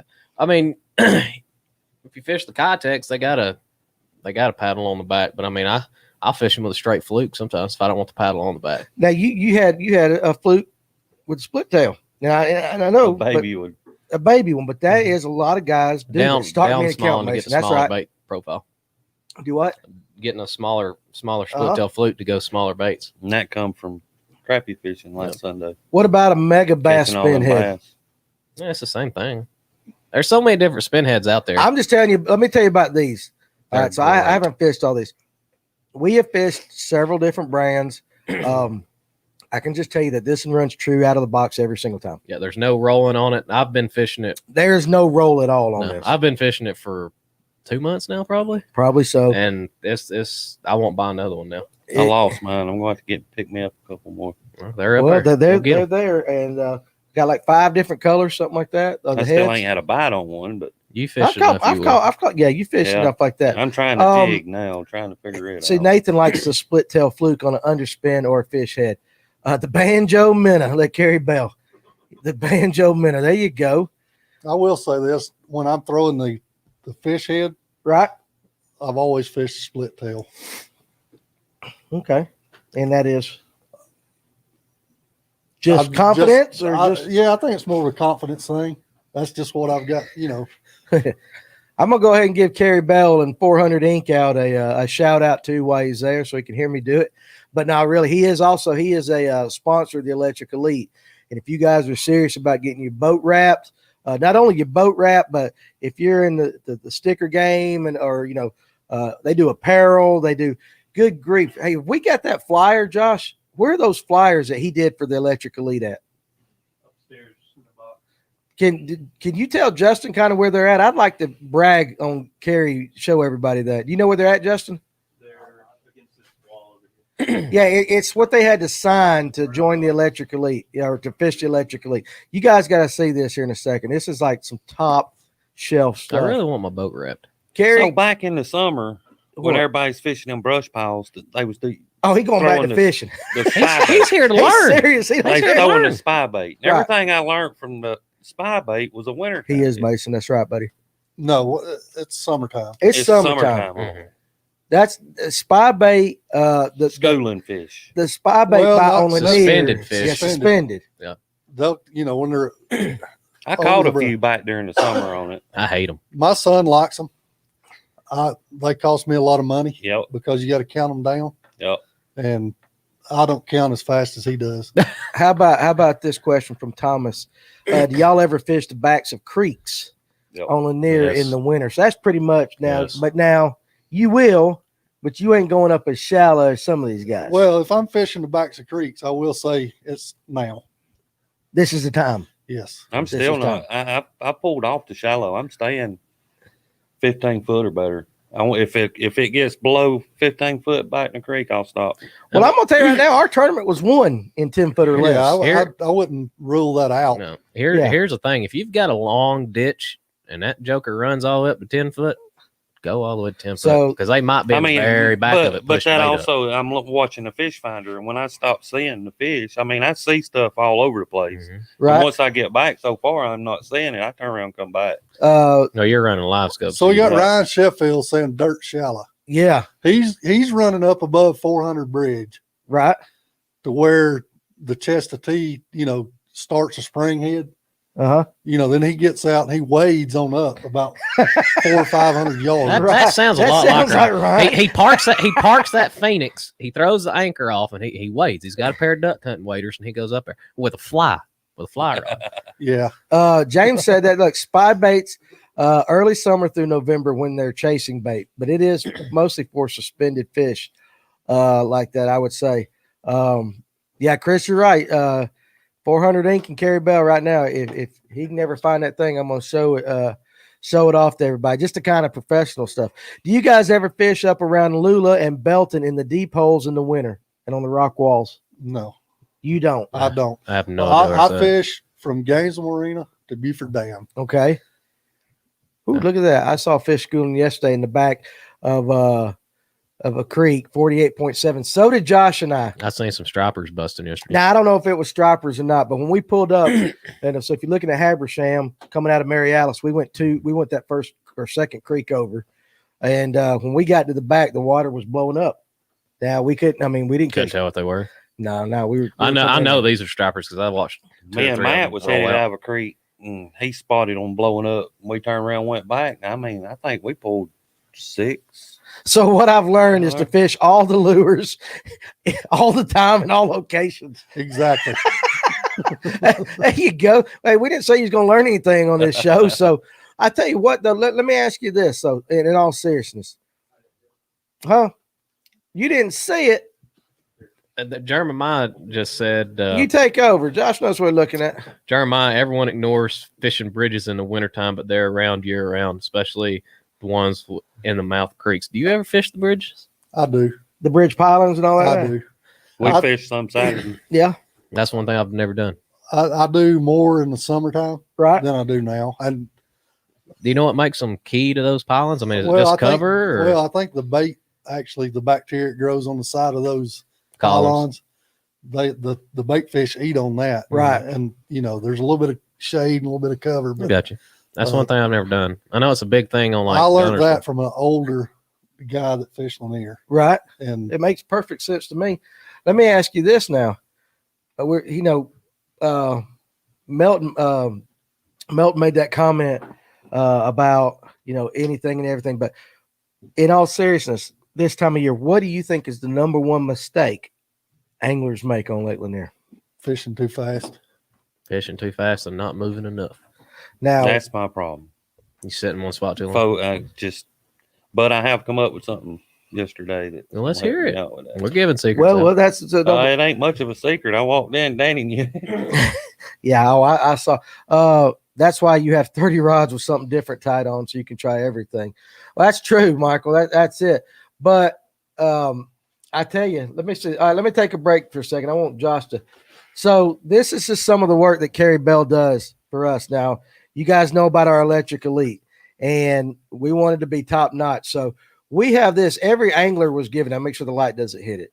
All right, it's basically a statement that says who we are, and on the inside it has some of our sponsors. So we got a sponsor page. You can see all those sponsors right there for the Electric Elite. And next year, this page over here, or this one, let me move the right finger. This page right here is going to be full of sponsors too. And then it has, Elko, our main sponsor, and stuff like that. It has the club rules in it. And we wanted to be different. Tournament, yeah, here's our rules and stuff like that. So we wanted to be different than all the other stuff, all the other clubs out there. Winnings. So Kerry put all this together. We gave him the stuff, and he put this all together, and it's high quality stuff. And on the back page, it's got the anglers. So all this. So this is something that Kerry Bell did, and we had a thing that all the anglers had to sign. So just the reason, and Kerry, I'm giving you some good advertising tonight, buddy. But Humminbird is a sponsor. That's right. Humminbird is a sponsor of the Elites. I mean, I can go through all of them if you want me to do that. Right there, FX rods. There's plenty of Minn Kota. So we got some, and I added several today. It is a nice thing for a trail run, but the reason we went with Kerry is because as a trail, we wanted to be the best electric trail in the state, not only the state, in the Southeast. And so when you partner with people to promote your trail, you use the best. And so right there, 400 Inc. If any of you guys out there, Daniel Boone Smith, listen, if you want a professional thing done for your trail, you need to go to Kerry Bell at 400 Inc. And we appreciate Kerry coming on board. He's going to do I think he's going to do a banner for us, stuff like that. We're going to try to get some stuff, but it's a very nice thing. It just speaks to his, it's a good looking thing, dude. You walk up and you show people that, and it's impressive. It ain't just a sign-in sheet. So we wanted to be different, and we used the best. We're getting the best to go with us. And so Kerry, right there, we appreciate all the hard work that he put into that. So Michael Geiger did win, our first tournament. Him and Randy Moore, but they're good, man. Steven, they're seriously. Geiger is good, or either Randy's carrying him. I don't know which one, but them jokers finished top 5 in almost every tournament. Where's the next one? Rocky Mountain. Rocky Mountain. And we couldn't make Where's about that? Where's Rome. Rocky Mountain? It's about 20 minutes north of Rome. Rome. No, Good lake. it's old. Get your ass kicked. But There's it's a some good great lake. lakes. Now, the thing about it is because our first tournament was at Mary Alice, and that is a Forsyth County owned park, we couldn't make a really big deal out of it and try to invite a bunch of people out and have banners and all that. They said you can't do that. So that's why it was really a low-key event. Although we did have the cameras there, the camera crews there from Chattanooga filming it and everything for the TV show and all that. We got some good footage and stuff like that. So What you want? that's what we want. But now we are going to kick back up with Rocky, and we'll try to get the crowd out there. Yeah, hey Ron, listen, that's on the 20th. 2021. Would love for you to come to the weigh-in. We will weigh in on we always put in at the East Antioch side. So, hey, Carrie, you're welcome. But again, seriously, Ron, I'd love to meet you or any of you guys that live out in the Rome area. Come out there. I'll remind you several times between now and then. Michael, last year, Tim Wyatt and Justin Reynolds pulled in a 5-fish sack of 28 something to win a tournament in April. Wow. Oh, listen, that lake is absolutely loaded with gizzard, Chad. I can't even Dinner describe. plates. It's crazy. You can see gizzard, Chad, on your electronics from the bottom to the top, all through. It's just loaded. And when we went there, we fished. I took that one. It was 7.5 out there last year, and it was my best fish I've caught in a tournament like that. But we were watching gizzard, Chad, jumping around like just everywhere. I don't even know why the fish there eat anything else other than It's probably all a gizzard shad. So anyway, let's get back on Lanier. That's enough of that. But again, Carrie, one more time, thank you very much for being a part of the elites. And go make cookies, Harmon. We'll see you. I know it's just past your bedtime. So hey, we appreciate it. We'd like to see you there, Ron. So all right, let's get back to Lanier right now.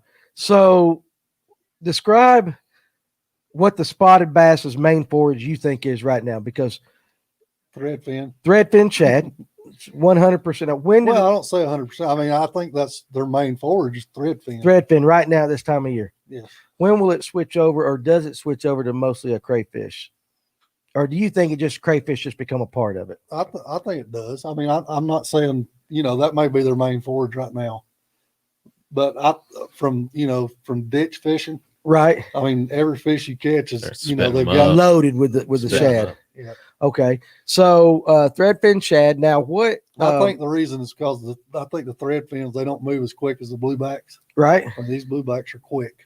Yeah, they are. They're absolutely fast. Now, do you think it's a good thing this time of year to downsize to match that threadfin? Yes. Am I getting into a secret area, or No. you just that's I have that no is the- secrets. You have no secret. No, I mean, There are no secrets really. So I mean, for somebody that's not as familiar with Lanier as you are, they're going out there tomorrow and they're wanting to target fish chasing bait. Well, who is the Lanier baits? that's Harmon. Okay. Our last tournament, Yep. we caught probably 3 limits of fish. Uh-huh. Most of our fish came on jig. Right. Our biggest fish came on a Demiki rig, his bait. His Demiki. Yep, that's right. We got some upstairs. And we were trying to mimic the thread fin. So do you is there any particular trailer Yes. that you like to use? Yes. Any particular color? Yes, they are. Is that where we're going It's with? Lanier baits. It is Lanier It bait. is Lanier baits. Blue Okay. lily. I got them. Well, he has. We just have to buy them all. Buy one, get them all. That's I've what I never- have to do, I guess. Yeah. Literally, I them do fish it. are going to eat a different color worm every day. How do you Yep. work your Demiki? You just want to just hold it, I'm Or you always like to pop it a little bit? I'm old school. I've always jigged a spoon, right? drop shot. We do it some. So somebody starting out with a jig that I did. ain't never had a jig bite, what would you tell them to Go Now you start talking about doing? jig, or you talking about the Demiki? Jig fishing? Or are you talking about vertical jigging? Vertical. We're talking about vertical right but now. I was not. I fished the Demiki rig. Never had seen it. I was in Hammond's. Seen it. I Ooh, said, sorry, I was just like, I fished it just like I was dropping down on a school of crappie. But I was in 50 foot of water. So gotcha. Real quick, Daniel Boone, Hickory Log is our April tournament. Is at Hickory Log, correct? I think it's April or May. We're at Hickory Log. And Taylor Smith, when is the Electric Elite apparel coming?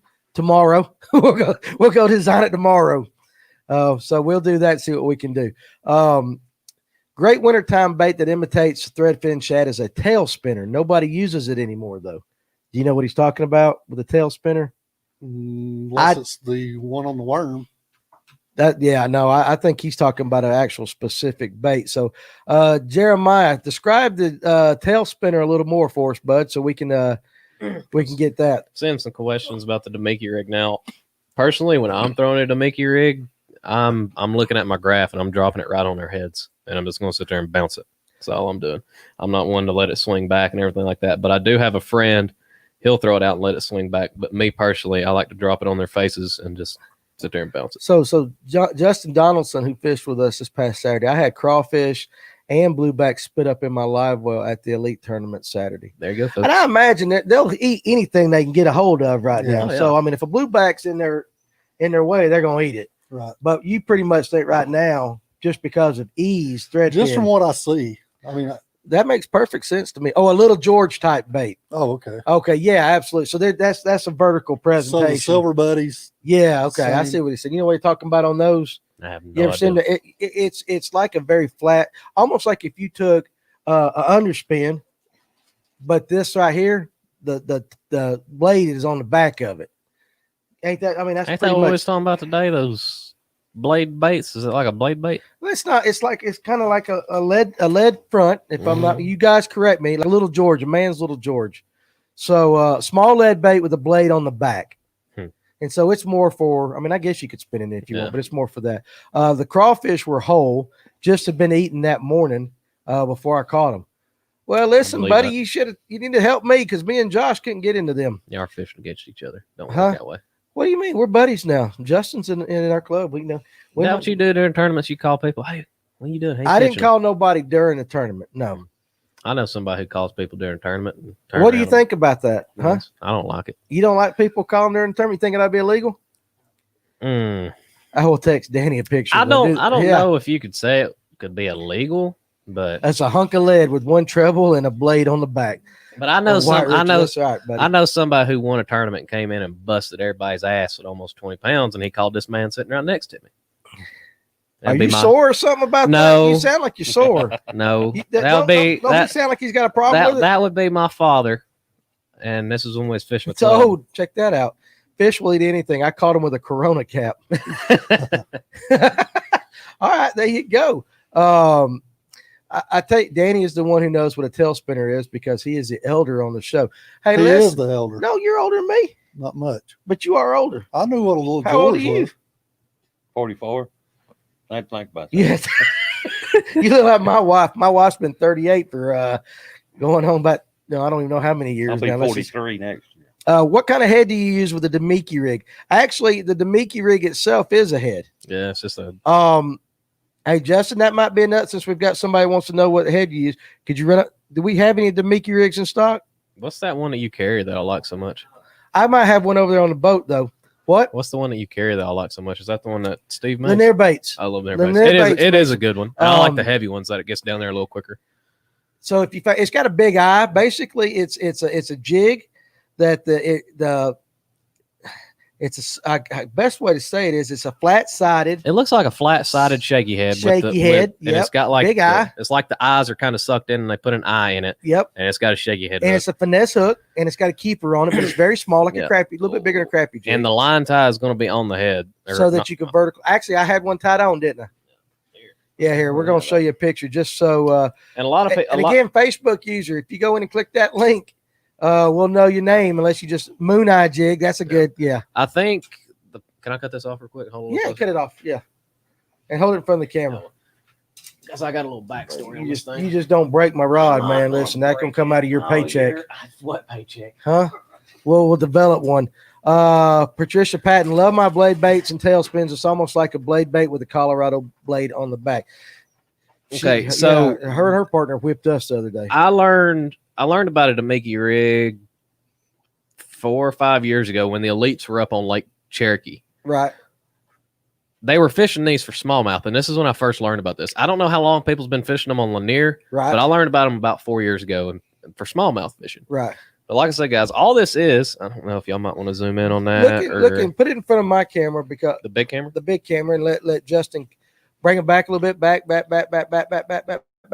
He's gonna have to. You got the $1 million lenses on that one. He's gonna have to adjust it. Just hold it right there. You guys watch it right here. I'm gonna get fuzzy, and that's gonna come into focus. I hope. Keep going. There you go. You're getting closer. There you go. Turn it vertical a little bit so it's horizontal, just like that. So that right there. This is all it's doing when you're fishing this. So the line tie being at the top of the head, when it drops, it's going to sit just like this. And all you're doing is that. Right That's there. it. But I don't, like I said, I don't know how long people's All right, been good. fishing Now these on Lanier, Can you smile? but I learned about it on Lake Cherokee because that's how the elites were catching them up there. And it's been a great bait. I've thrown one since then. I've had a lot of luck on it. It's slow fishing, but they'll bite it and they'll not piss out of it. You like a Demiki rig though better than This a drop year, shot? This year is the first time I've fished a Demiki rig. and you like it. So I do like it. So The first day I used it, I went into a ditch and I Right. saw eight fish. I caught 6 of those 8 on that Demiki, on the Demiki. and describe the way those fish hit that thing. Was it a subtle bite or did they just they took it? thumped it. They Yeah. thump it. They It- got it. To me, it's just like crappie fishing. Oh, feel the thump. Feel Yep. the thump. Well, Feel the thump. Do you fish You one know of these? that now. He's a crappy guy. What I tell you first time we was up? So now, yeah, he's a crappy guy. You remember he's a I crappy was a guy. bass guy. Oh no, he come to the crappy guys thing because he want to learn about the thump, to learn Mm. about the feel and the And- brush and how and they do that. Everything. Yeah, so Then You- it's made me better. It Past is. 2-3 months, it's made me better. yeah, I mean everybody can learn everything from somebody else. So Well, just picking up the crappy side. hey, just That's put it mighty behind your bad. hand and focus it. Yeah, we probably listen, Tatum. We're not that smart around here, buddy. You're dealing with some limited people right here. Only Josh is smart right there.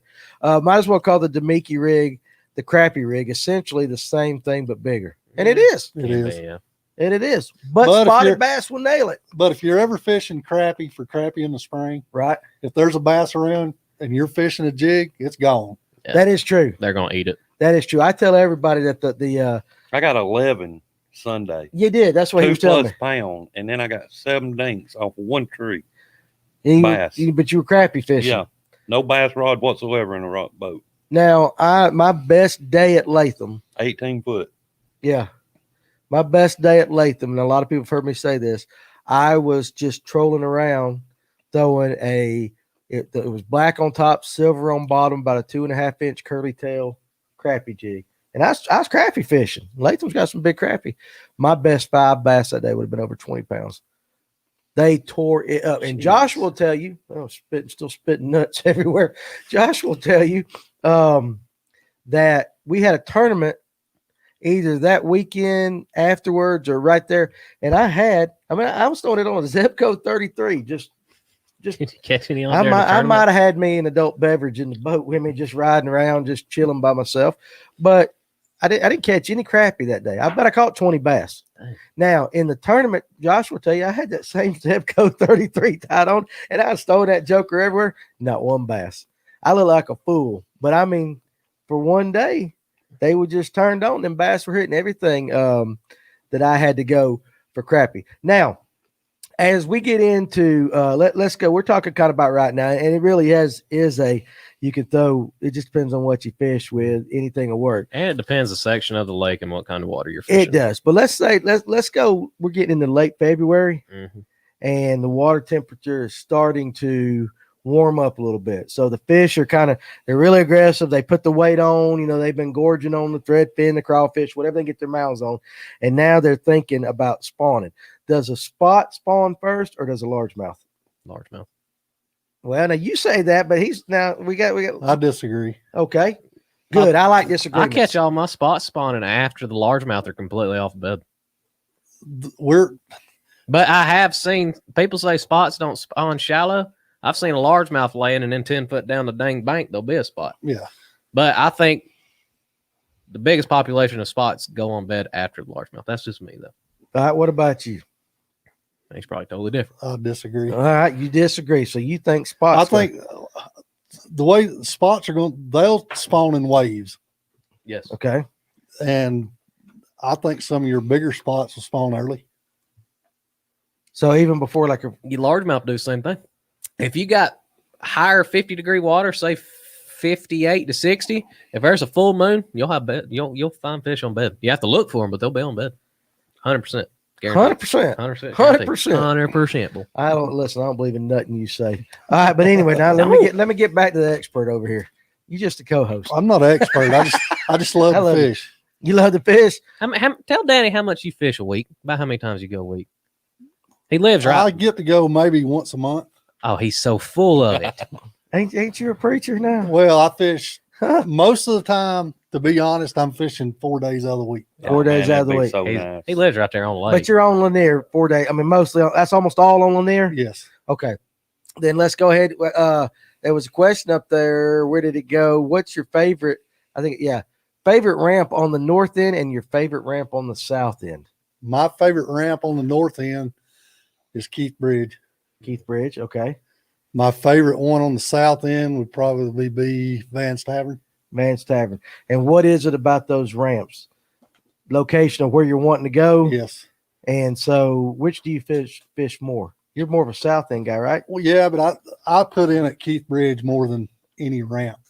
Just because of access. It's access and, that area. I fish that area a lot.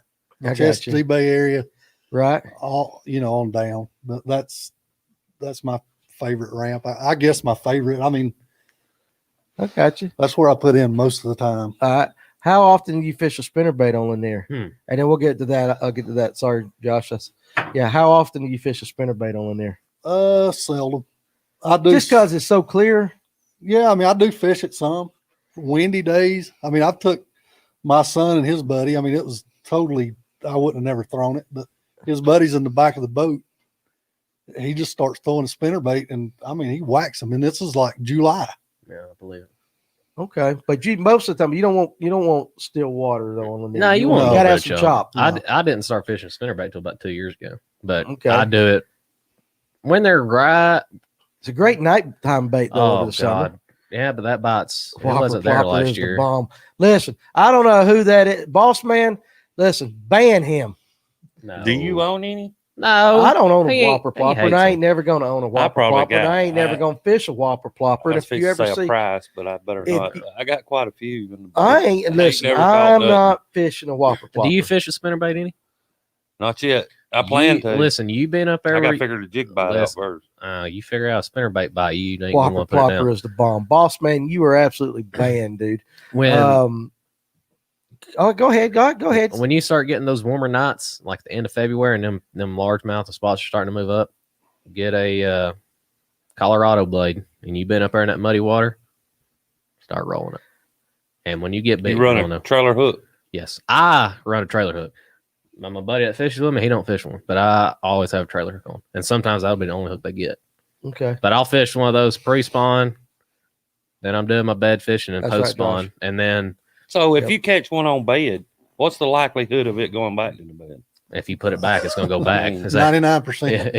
if you catch Yeah. if you don't take it and put it in a live well and run it 50 miles across the lake, if you unhook that fish and drop it right back in, it'll go right back. I've just been afraid to fish them on bed. We No. were on Hartwell this That's right, past year Phillip. doing bed fishing, and I caught the same one 3 different times. Yeah. Buck or yeah. female? It was a buck. A buck. Well, Them yeah. bucks. You them can bucks hook are a buck stupid. 3 or 4 times if he comes off. Well, it's like a buck and rut. I mean, they Yeah, just dumb. they They don't got give one a thing on the shit. mind. Hey, scroll back up, Josh, if you could. A couple. There was a question about what is the biggest from Facebook user right there. One thing again. First, if you're watching, you just tuning in on Facebook. If you want us to know your name, go click a link.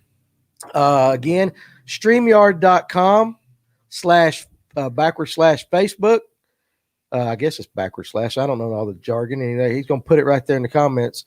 Josh says he's going to put the link. If you hit on that first, it will allow us to see your name. If you want that, and if you don't want to, that's fine. He wants to know what the biggest spot is you've caught on Lanier. I would say mine was right at 4 pounds. So nothing huge.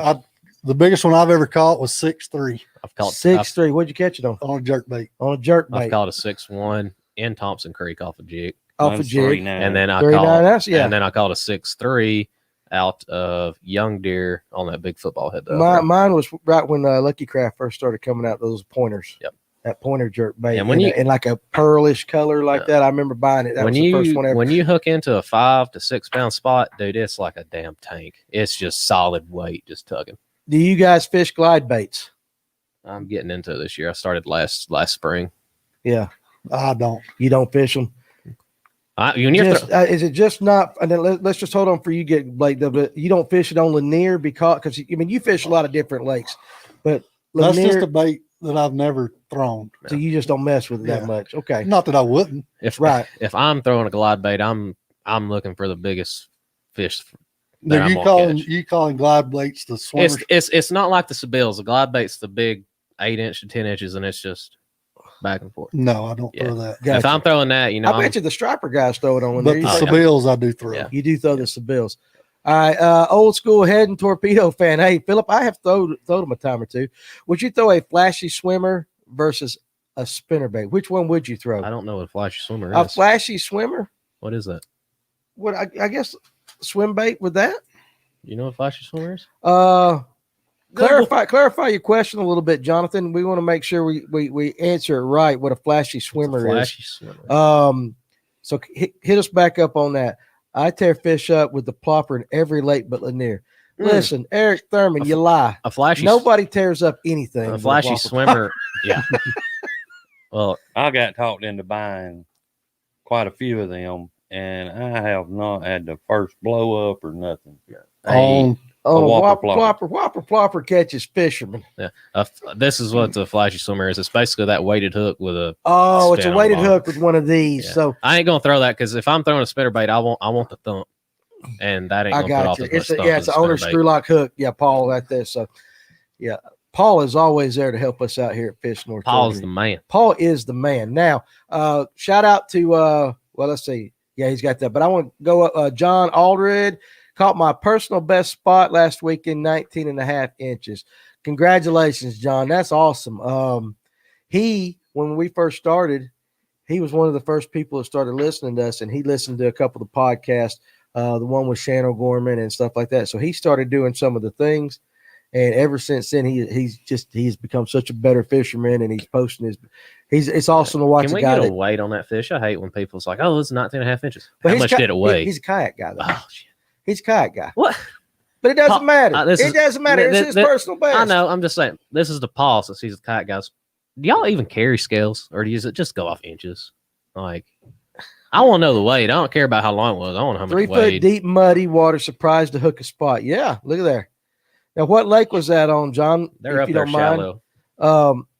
Listen, them kayak guys, they're a different breed, man. No, that They're a spot different that breed. that 6'3" spot that I caught down in Young I Deer. got scales. Pork's got scales. Taco's got scales. That spot that I caught down in Young Deer last winter or the winter before, dude, it came out like 2 foot of water, 3 foot of water. So yeah, and so Paul doesn't have scales, and he's a kayak guy. So. My 3.9, I think he was like 21 inches.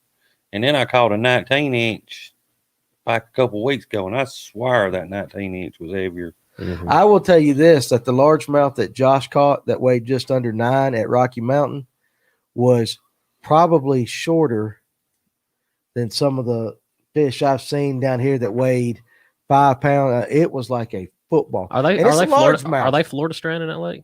I don't really know.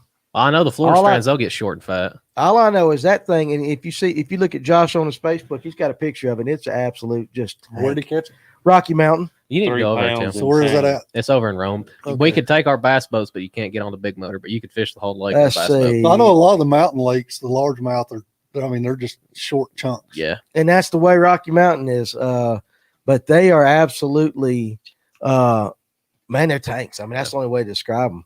dude. There's so much bait in that lake. When we was over the other day, it was lighting up on the graphs. It is. It's got more bait in one lake than I've ever seen. And Rocky Mountain, you can go over and catch 28 pounds, or you can zero. And I mean, you zeroed. Yeah, I zeroed. I ain't gonna lie. But they are hybrid F1 strain. So they're Florida strand mixed with northern. Mhm. So That's why they're they're well short, fed. but- That makes a difference. Absolutely, they're well fed. I've honestly, and I know we've been talking about Lanier.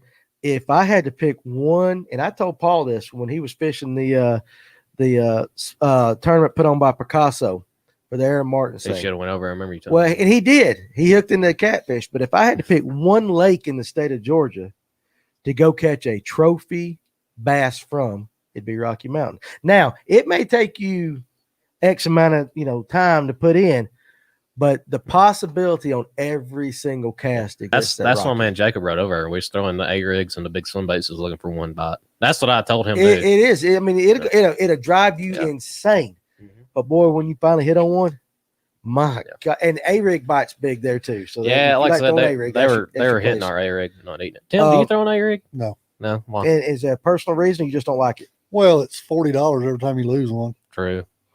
Wait, I mean, that's about like a That mega is bass true. or something like that. 2 though. mega basses add up more than that. I know that. I mean, so, well, it's about like a lot of baits these days. Yeah. But There is not a A-rig in my boat, and there probably should be right now. Yeah. They're yes, right A-rig's now's a good killing one. I don't know. I never asked the guys that won the elites other than the guys that won it. They told me they were cranking. But I'd be curious to go down through the top 10 if they would tell me what their baits were. primary bait was that day. What lake can I go to within a few hours to catch smallmouth other than Blue Ridge? Because everybody's going to say Blue Ridge. How was I it? know, Do but not listen. yeah, People that say go to Blue Ridge, catch a smallmouth, you may fish that lake 100 times and may catch one. If you want to go target smallmouth, you need to get up in North Carolina, Lake Hiwassee, Lake Appalachia. If you want to make the drive to, I think it's Knoxville, you can go to Lake Cherokee. Lake Cherokee is nothing but smallmouth and largemouth. There's no spots in there whatsoever. The thing is with Lake Hiwassee and Appalachia and all that, the spots are getting in, and spots will kill a smallmouth lake in a matter of years. yeah, Blue Ridge does have smallmouth. Brian Marcuson said that it does, but 10, 15 years ago, you could 10 go or up there 15 and years. target them. Yes, but now The you can't. spots got in there and, And they they've just killed 'em out. destroyed that They're- lake. Now they're restocking them. They have started restocking them in the past Stay off my lake. 3 years. Now, the thing is with Blue Ridge, the DNR have signs. If you catch spots, take them out. Ooh, look at that. But the thing is, I think if there was 50 boats up there and everybody caught smallmouth and took them out, I don't know if it'd make a dent. Like, I think people would have to go up there you gotta every really, single you gotta day. pop them. Yeah. Where's Lake Glenville at? Like Glenville's in North Carolina. North Carolina? Yeah. Okay, the smallmouth are on at Appalachia. I need to get back up there. Right there. Where was you at last week? No, who was it? Somebody was telling us. Somebody came in the store and they were talking about going up there and fishing. I'm not sure. We went to Lake Appalachia in December and caught a bunch of spots on a jerkbait. Do you throw the same baits on a smallmouth as a largemouth? No. You're throwing tubes, jigs, jerkbaits, And cranking, white. and white. They like white. Same Yeah. as what you'd Yeah. spot fish. Yeah, kind of like spot fishing. Right. Yeah. Do you like catching smallmouths, Tim? I do. You do? You fish one? The first smallmouth that I'd ever caught was on Lake Chickamauga. Gotcha. We had actually went with Yeah, they came with up there Blake, ledge fishing. and I got Remember so that. sick of trying to catch a largemouth because it's so much different. So I went and found me some rocky ledges and I smallmouth fished. And they caught him. Y'all caught a couple, didn't you? Oh, We that's caught a good quite a question, few. Daniel. And How see, about- Chickamauga's where I caught my first smallmouth cranking. I caught Blue Ridge was my first one. Them boogers would fight though. I like it. I like how they jump. shoot straight up. Straight up like dolphins. All right. How about this question right there? Would you like to see the largemouth population of yesteryear on Lake Lanier or the big bite that Lanier produces now with so many spots? I'd take the spots any day. Largemouth. You're a spot guy. You're a largemouth guy. I wish they would do a stocking program for the largemouth. I think it would help the lake, especially the guys that like to fish shallow and stuff. I think it'd really help. But now, Well, I think the largemouth now is as good as I've ever seen it on Lake Lanier. and that was where I was going. I think it happened.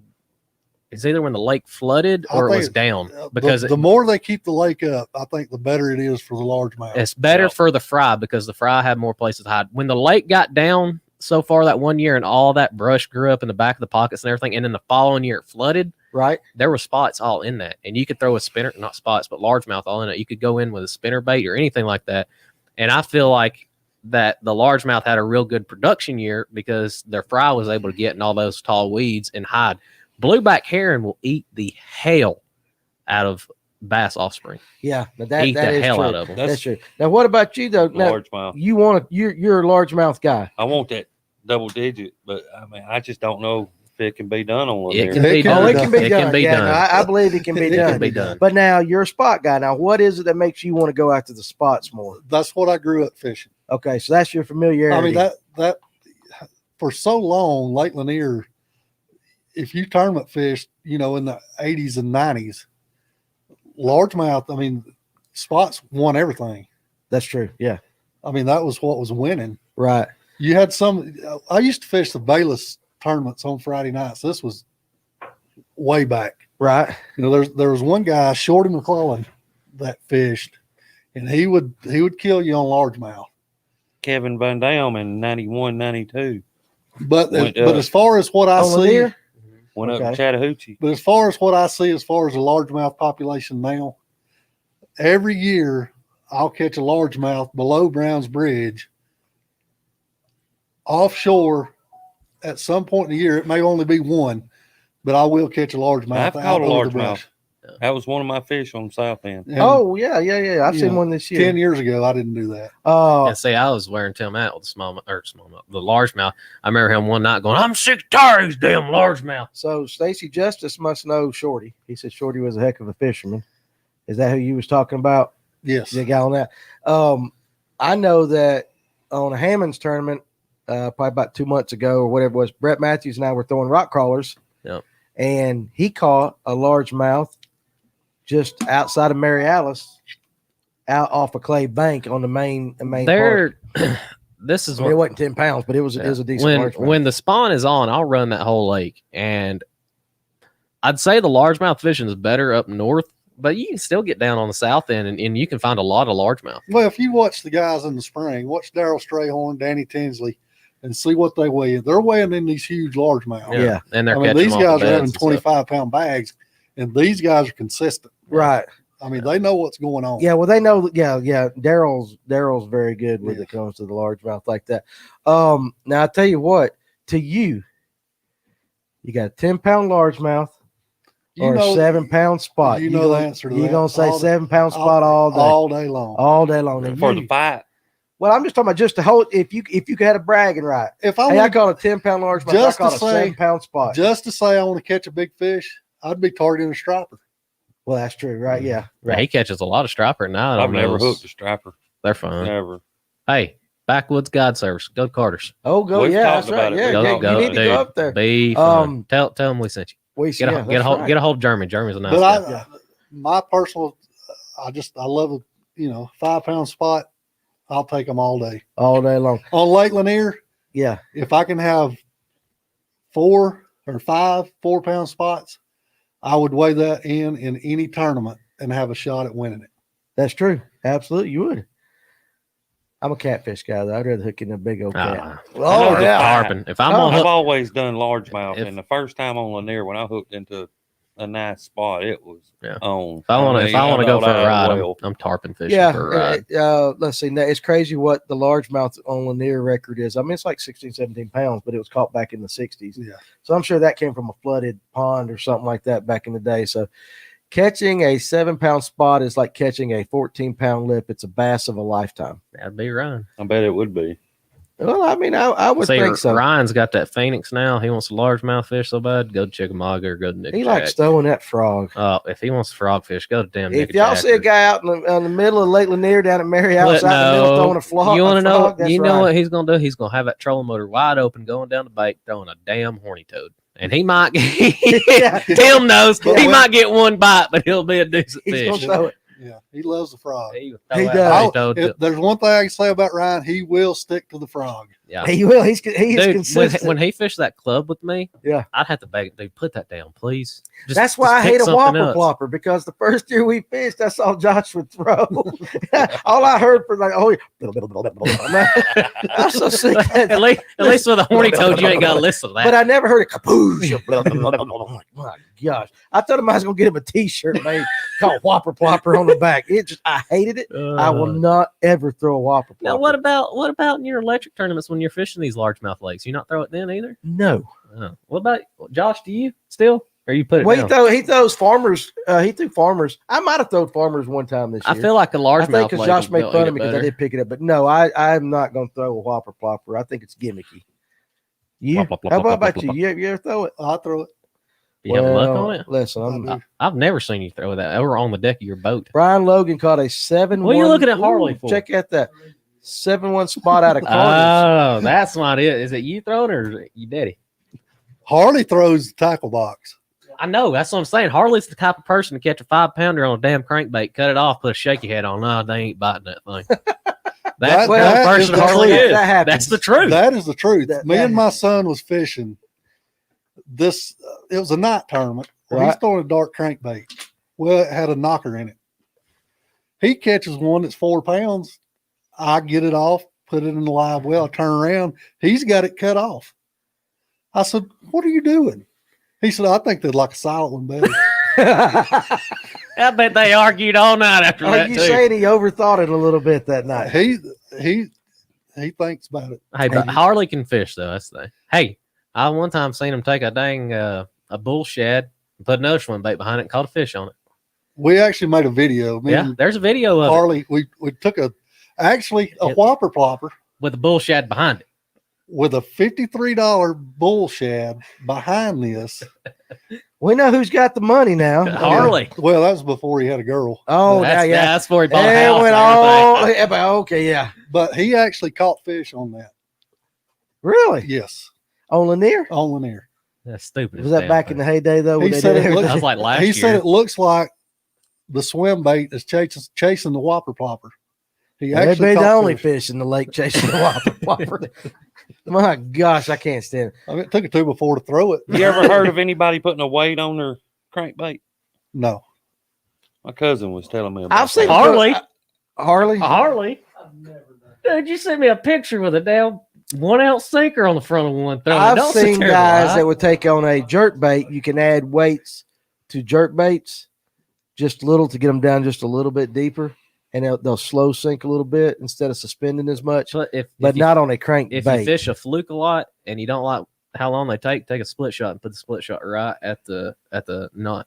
Bass in sink. Fort Yargo love the plopper. True story. Now I have heard of people taking a big egg sinker Mm. with like a Rapala when they're on bed. You get the egg sinker in the bed and just pull the crankbait down to it, just bumping it. I have heard of that. Now, seen a guy at Carter's one time throwing a popper. I guess a Jacob. popper with a fluke behind it. Yeah, That's He was true. wearing them out.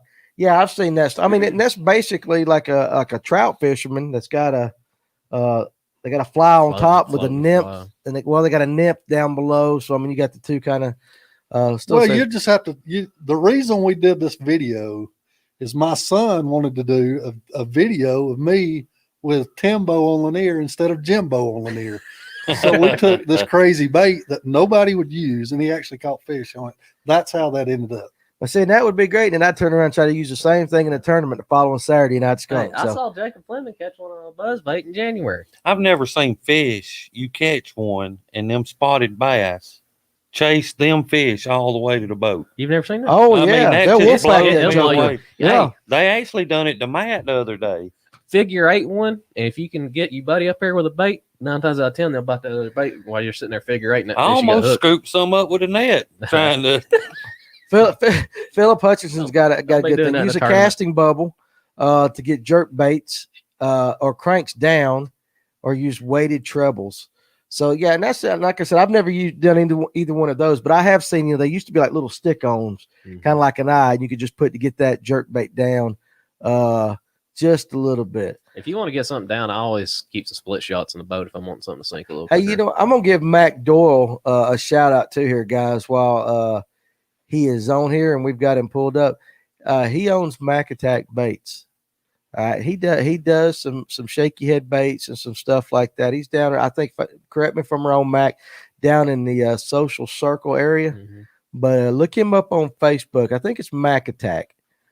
Give him some love and give him some business. So And anybody who makes custom glide baits and swim baits, get with me or Danny.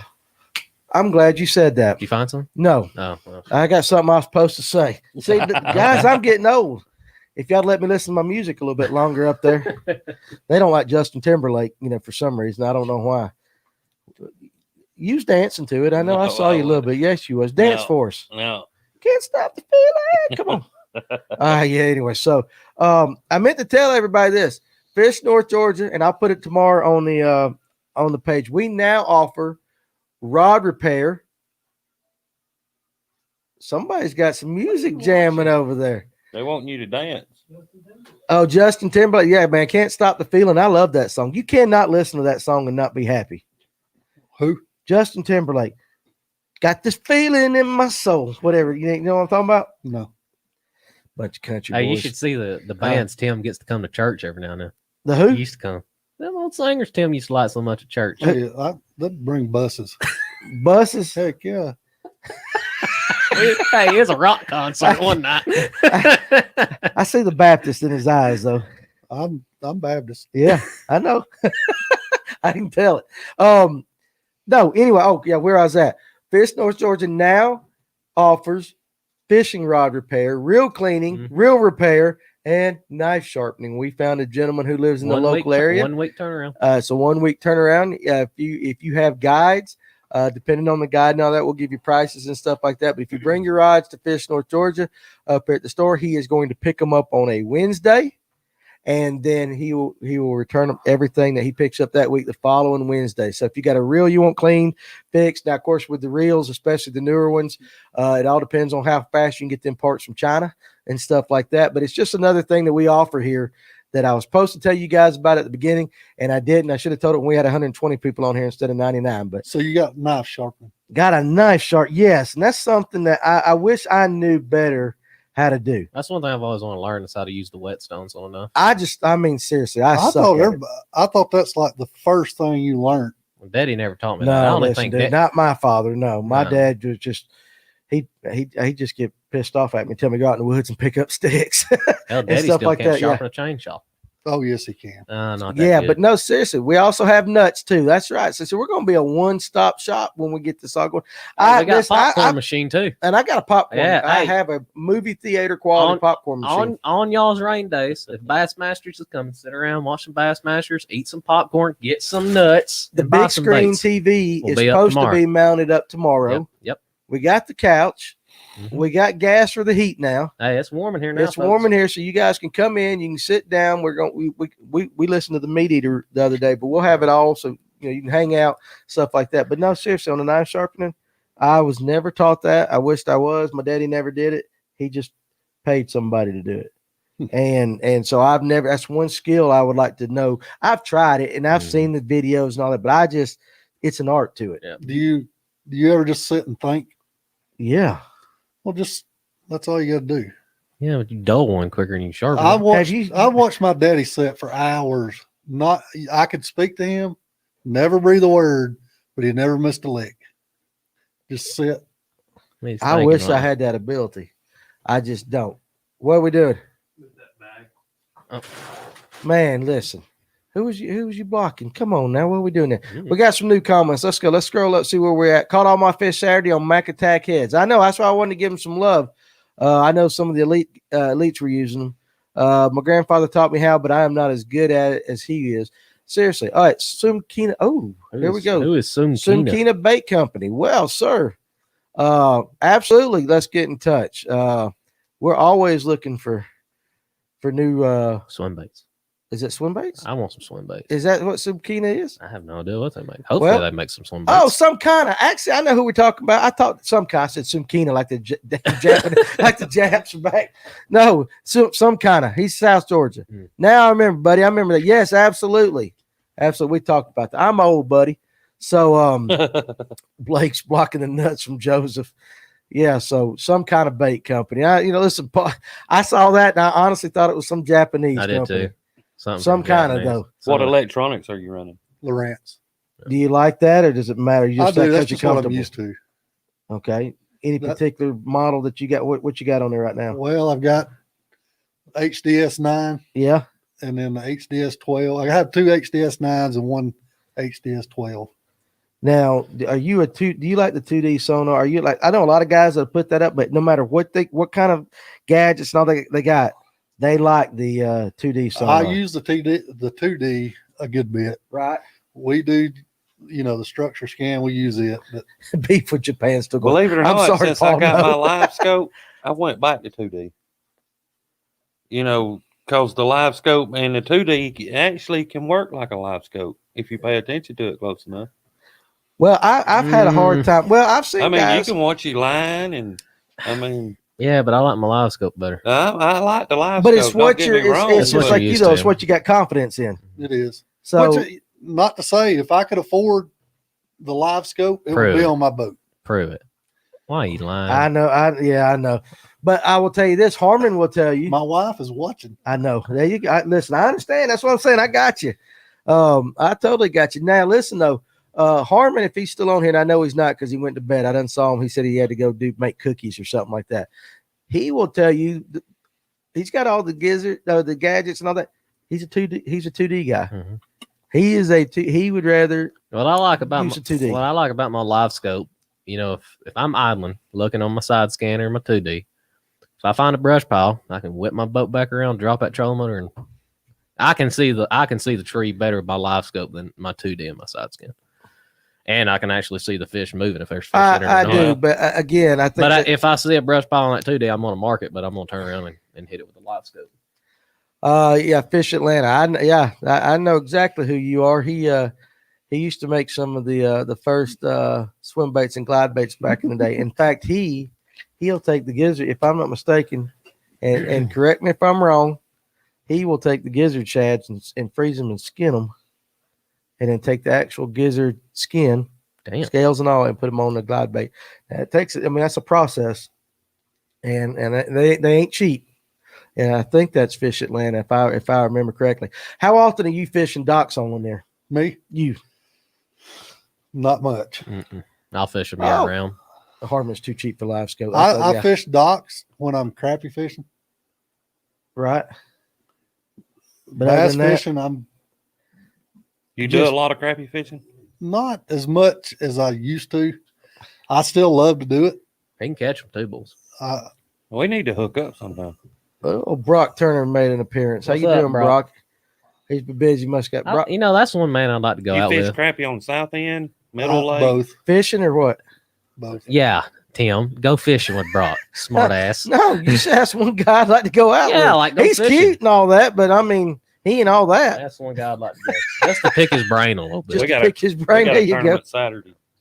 Crappie tournament. Oh, So I'm old school. Give me a contour map, and I'll stay basic. You know what? To each his own. I still look at my mount. I bought one at Hammond's, and I Oh, look at it a speaking lot. of which, the maps guys too. Seriously, I've been telling Josh I want to get some older, Yeah, he's looking for old. old lake maps like that. I want to frame them up and put them in the store. Why just not go? I've got one, but it's got a lot of ink on it. Got a lot of you've been writing and done stuff like Yeah, that. just over the years. Yeah, I used to be the I same think way. that'd be just as cool. Yeah. This is cool. Back when- Randall Kirkpatrick makes the best looking glide baits, and that is Fish Atlanta. I knew his name was Randall, and I couldn't remember his last name, and so that's why I didn't say it. I knew it was Randall.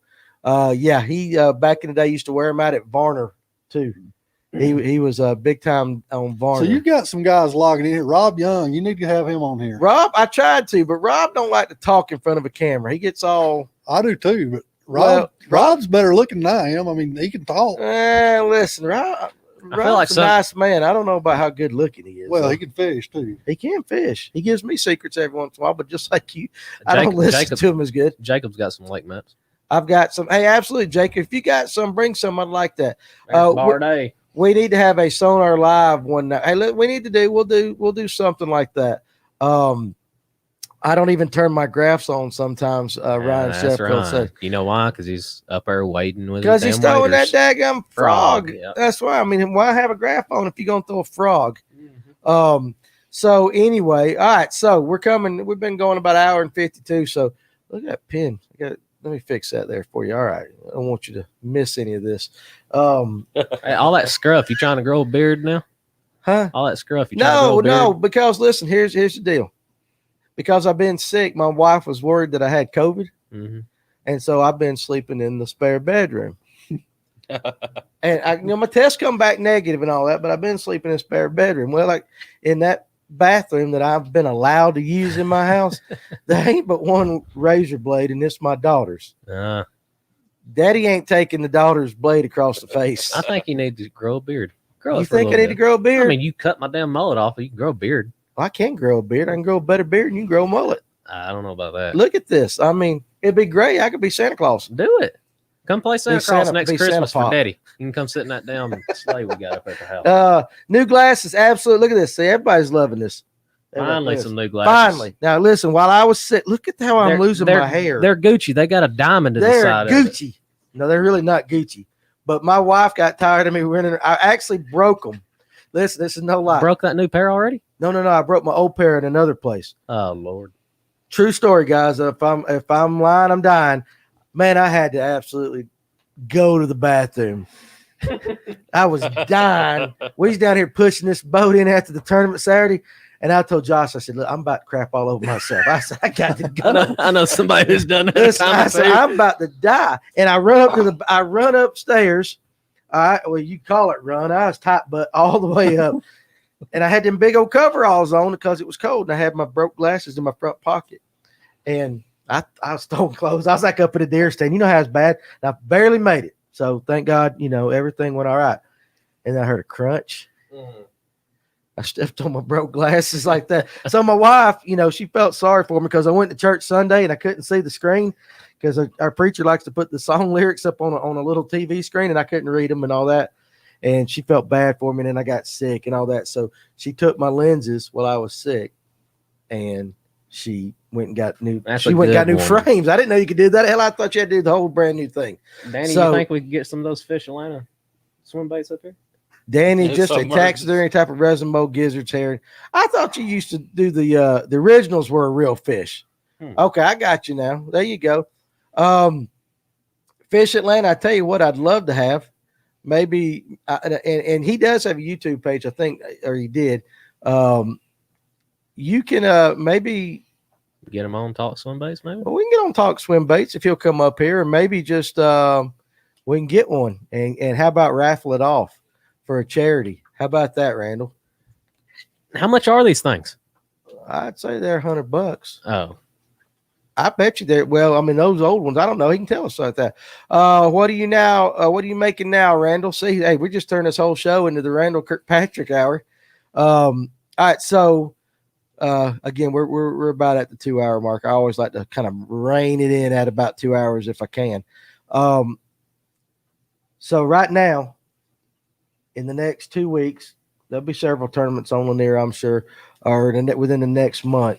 Or you've got, all right, better this. How about this? You're a guide and you're going to take Joseph on a trip and you're going to teach him either a general thing that he can do that's going to make him a better angler on Lake Lanier or a specific thing. So, Joseph, this is what you need to do right now. What would it be? Below 369. Below 369 in the big water, or even, I guess, up It's a like creek. a needle in a haystack to me. That's a tough. I mean, so many things you've been doing. Right? yeah. I mean, just to go out and catch See you, Ron. fish, Yeah. I would say put a jig in your hand and go fishing. And drag that thing on some deeper points. But that's not Like a slow. that's not Yeah. a confidence bait for you, though. That's what I'm wanting to Yeah. learn. So that jig. I mean, I got one tied on and I'm casting it Or every a shaky trip. head. I mean, I've caught them on Just- shaky head. I'll tell this story, and Not on the BFL, south third- end, though. yeah. but I had a boat. It's been 2 or 3 years ago. I sold this boat to my nephew. He'd never been fishing on Lake Lanier. I said, "Would you like me, to go out with you a few times, just show you sort of some of the stuff to look for?" Right. He said, "It can't be that hard." He kept the boat about 6 months, and it was gone. He said, "There's not any fish in that lake." And sold the boat. Sold the boat. Sold that Ranger? He sold it. Really? Yes. Wow. You could have gave that to Harley. But one thing I would tell anybody about Lake Lanier, I can tell you all kind of stuff to do. The best way to learn Lake Lanier is to fish Lake Lanier as much as you can get on Lake Lanier and try different stuff. Find what works for you and stick with it. That's what I feel like. I've spent all last year on the Chesapeake side, If you keep, and I still don't feel like I've it's a get whole, everything. it's a Well, whole different we ball moved- game. I'm- and to go down into the south side is like Well, opened up to like That's a Wow. whole different ball. It is game. a It's a different whole ball different game. lake down there. but But it's so big. I mean, well, it's a But lot of what money. I did to learn the Chesapeake side, I grew up in South Forsyth, so I grew up sort of fishing the south end. So we moved to Dawsonville. I took one summer with my son. He was little, and I bet we turned over every single rock in Thompson Creek. I studied that one area, and I didn't try to learn everything at one time. I just focused on the area. That whole might have been a couple of summers, but I can still tell you where every rock in Thompson Creek is. I'm about down to Nick's Bridge right now. That's about as far as I made it down bass fishing so far. Far down. From Lumpkin County. Lumpkin County's like, You got a long 10 minutes way to go. from the house. Ricky Smith, actually, we're going to be carrying the 706 shaky head too. They did I miss it? Oh, that is 706. Okay. Hey, well, there you go. My Listen, bad. It's been a long day, Ricky. We're going to have 706. You want to learn how to jig fish, you're in the right area. When those fish start to move up for spawn, post spawn, you getting in the summer, lock that jig in your hand, fish docks, fish rock, and you come across the laydowns, you put that jig in that laydown and just start popping. You see that with Randall, real quick before I end this thing? He's about 5 months out trying to catch up with stuff like that. So I know he makes a quality custom in demand. I just want to get some glide baits before the spawn and stuff like that to really start targeting them. Okay. To me, where the river opens up and takes a left or goes up into Thompson Creek coming south, that's where the deeper water really starts. Start going up into Wouldn't War you Hill say? and stuff. War Hill area out to I mean, I've hit some areas down in there somewhat, but not the Well, if effort you- I've gave it up that way. Don't Well- listen to Blake. He don't know a thing. There's a ton of, I can tell you this, there's a ton of fish from Thompson Creek to War Hill Park. There are. Yeah. I mean, a ton. I will tell That's you where I this fish too. during the summer. Daniel Boone Smith, Fish North Georgia, is getting ready to carry the Gary Yamamoto. It's going to be the Hula Grub, the solid. I know if you're talking about the skirt and the twin tail, we're going to have the twin tails in here very soon. And the Right now, are you the throwing ones. a smaller jig or 3/8. True Grit 3/8 makes or a half good ounce. jig too. Yeah, if you So- want a good durable jig, but You want a good dirt? stuff, That's yeah, pick right. up That's True Grit. right. So yeah, especially one that. All right. Anyway, guys, so it's about the 2-hour mark. It is late, and so we're gonna bring this episode to a close. Again, doesn't matter what platform that you're watching this on. We appreciate each and every one of you. If something was said tonight that you want to go back and watch again, this will be permanently on YouTube. And if we can get Josh to do any more work, like he's not busy enough, we will get it on the iTunes and the Spotify. This is a good episode to put on that. So We covered a lot of stuff tonight. we did cover a lot of stuff and some good stuff. And what's your address? Again, it is 11262 Highway 53, Marble Hill, Georgia, 30148. If you and right now, again, we're not open technically, but we're here at the shop working, getting it ready. If you're in the area and you want to know if somebody's here and you want to swing by, I always love doing this on live like that. So I never know what kind. Do not call me after 11 o'clock at night or anything like that. 678-283-6700. My cell phone number is actually the official number of Fish North Georgia. So call me with any questions. First of all, Joseph, I called you Jacob 1,500 times. I didn't mess up during the show. Now, did I? you didn't. You done good. I need to go out with you because we need to learn together. Because I'm terrible on there too. So, we'll make that. Tim, I appreciate you coming on and talking.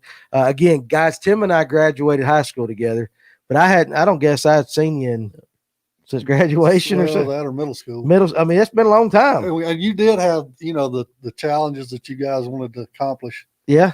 And one of my fond memories of middle school was we'd all get in the hall and watch Danny God do his almighty. breakdance.